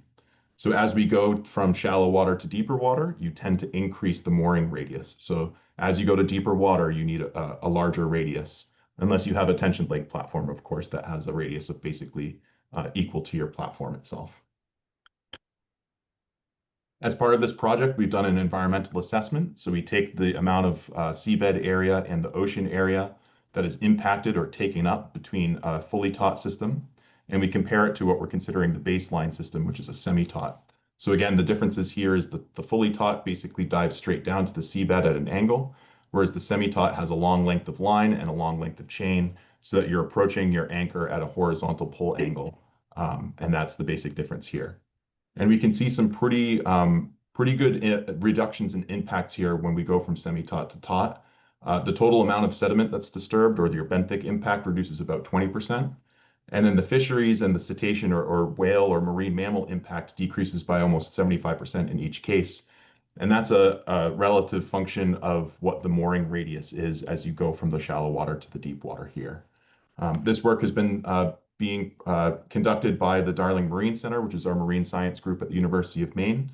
And I'm a structural engineer by training, so if you have any questions about this, I'll try to field them, but I'll probably pass you off to Dr. Damian Brady, who's leading that research. One thing I haven't touched on, but should be mentioned quickly in terms of what floating offshore wind looks like, is the cable configuration. Of course, it's nice to generate the electricity, but we have to export it back to shore somehow where the demand centers are. And for the West Coast, at least, we'll probably be looking at 3 different types of configurations. The first, again, I'm using terminology of catenary. So basically, Just the self weight of the cable itself will touch down to the seabed and then dive back up. We also have a lazy wave configuration where you have a section of buoyant cable that makes an S curve or sometimes even a W curve. And that acts as an accordion as you have two different wind turbines floating back and forth and sometimes closer and further away from each other. That cable stretches and compacts like an accordion so that you don't end up stretching the cable and impacting the resilience of the terminal condition at the floater itself. And then, of course, much like the shared mooring system, there is a system of a dynamic cable where it's fully suspended within the water column. It never touches the seabed. And so that's what the configuration at the bottom here is showing. You have enough buoyancy in the dynamic cable that keeps it afloat. And again, the trick here is to keep it well enough below the water surface that you don't impact any vessel access. And you also keep it well below the dynamic action of the waves. Of course, at the terminal edges of the array or at the substations, you're going to have export cables, and those almost all will be on the seabed, either buried or protected in some manner as they reach the coastline. So that's our activity on the West Coast and kind of the flavor of what our floating technology looks like. And then I'll just give a look at what's going on the East Coast, because much like we do in the fixed bottom world on the East Coast, we learned a lot from the European activities that are ongoing. And so we're learning a lot about the West Coast activities by actually deploying things on the East Coast here. We have our Volturnus Plus deployment, and I have a few photos of that to share with you all. That went in earlier this spring. There's the Maine Research Array, or MIRA, which is a joint venture between the state of Maine and Diamond Offshore. And the idea here is to deploy up to 10 megawatt wind turbines and study the array effects in the Gulf of Maine. And then the Gulf of Maine lease areas where developers have purchased several of these locations are located in the middle of the Gulf of Maine and closer to the Massachusetts load centers for full commercial deployment. So really the big difference here between East Coast and West Coast, as I mentioned before, are the design regimes. On the East Coast here, our bathymetry or maximum water depths peak at about 200 or 250 meters, whereas on the West Coast, that's not even the shallowest that we're going to be deploying in. And of course, we have different wind and wave conditions on the East Coast that the West Coast doesn't see. So the Volturnus Plus deployment, it's the barge cruciform concrete floater. And this concrete floater has a passive damping system, which is basically a water tank that extends along each of the legs of the floater here that you can see in the bottom picture. So this was constructed and deployed earlier this spring. And the idea here is to prove the technology, both for the floating technology that we develop at the University of Maine and the mooring technology that we've done in part of our research. So this is going to use the same nylon semi-taut system that matches our baseline that we used for our environmental assessment for part of our CEC research. And this is a similar mooring that we'll very likely see used on the West Coast. And you may see polyester or nylon, but you're almost certainly going to see a lot of synthetic rope being deployed off the West Coast just because it's so deep. It will be a grid-connected wind turbine, so there's a 220 kilowatt Vestas turbine on top of this hull, and we've programmed NREL's Rosco controller in it, so we have individual blade pitch control to test what the impact of the blade performance is on the floating hull technology. And the idea here is that this is a fully permitted, open-to-use research site, so we're encouraging other researchers, both in industry and at the academic level, to come test out whatever widget or control algorithm that they may have. We have a site that's ready to go and ready to use, and an asset in the turbine and the floater and the mooring system that can prove and validate any of the technology that folks are working on. So again, just to kind of talk about mooring components here, one of the other reasons to move away from chain and move to synthetic rope is chain's a lot more difficult to handle. So you can see, even for this 1/4 scale deployment off the coast of Maine, you have to lay out a pretty significant length of chain on the handling vessel. And you can't allow that to tangle. You can't allow that to twist as you're installing it. Whereas the mooring rope or the synthetic rope is much easier to handle. It comes on a spool, you pay it out as you need, and it has eyes on the end that you hook to your shackles, and it's ready to go. So that's just one of the other advantages of using synthetic rope in offshore wind moorings. And with that, I hope that I've given you a flavor of both what we're working on at the University of Maine and kind of the perspective of two different coasts and what it means to design for the different conditions that exist on those coasts. And I don't know if we're going to pause for questions now or go to Lars, but I'm happy to answer any questions you all may have. Yeah, we'll go ahead and pause for questions now, Great. so open up the floor. I'll go ahead and start with one. You know, the TLP system has the obvious environmental benefits navigation wise.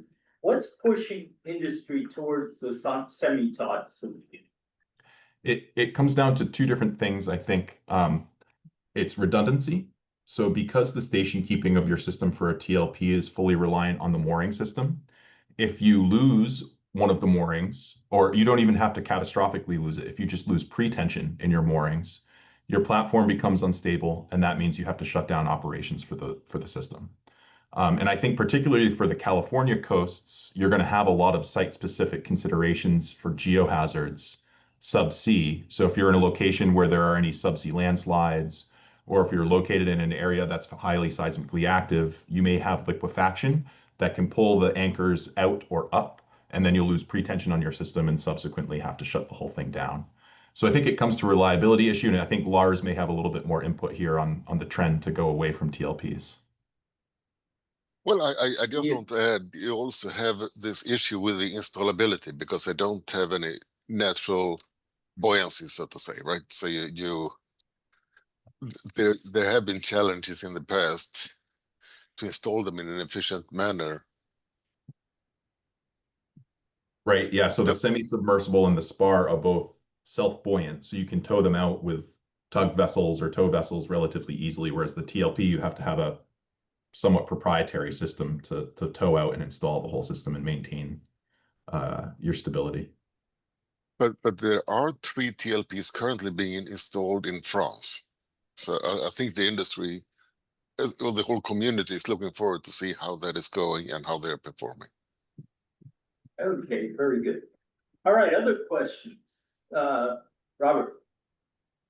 Thanks for that presentation. That was very interesting. I had a question about the anchoring system for the moorings. Are you assuming a particular anchoring system for your different studies, or is it, somewhat irrelevant to the concept, and you just develop that based on site-specific requirements? Yeah, it definitely will come down to site-specific requirements, and that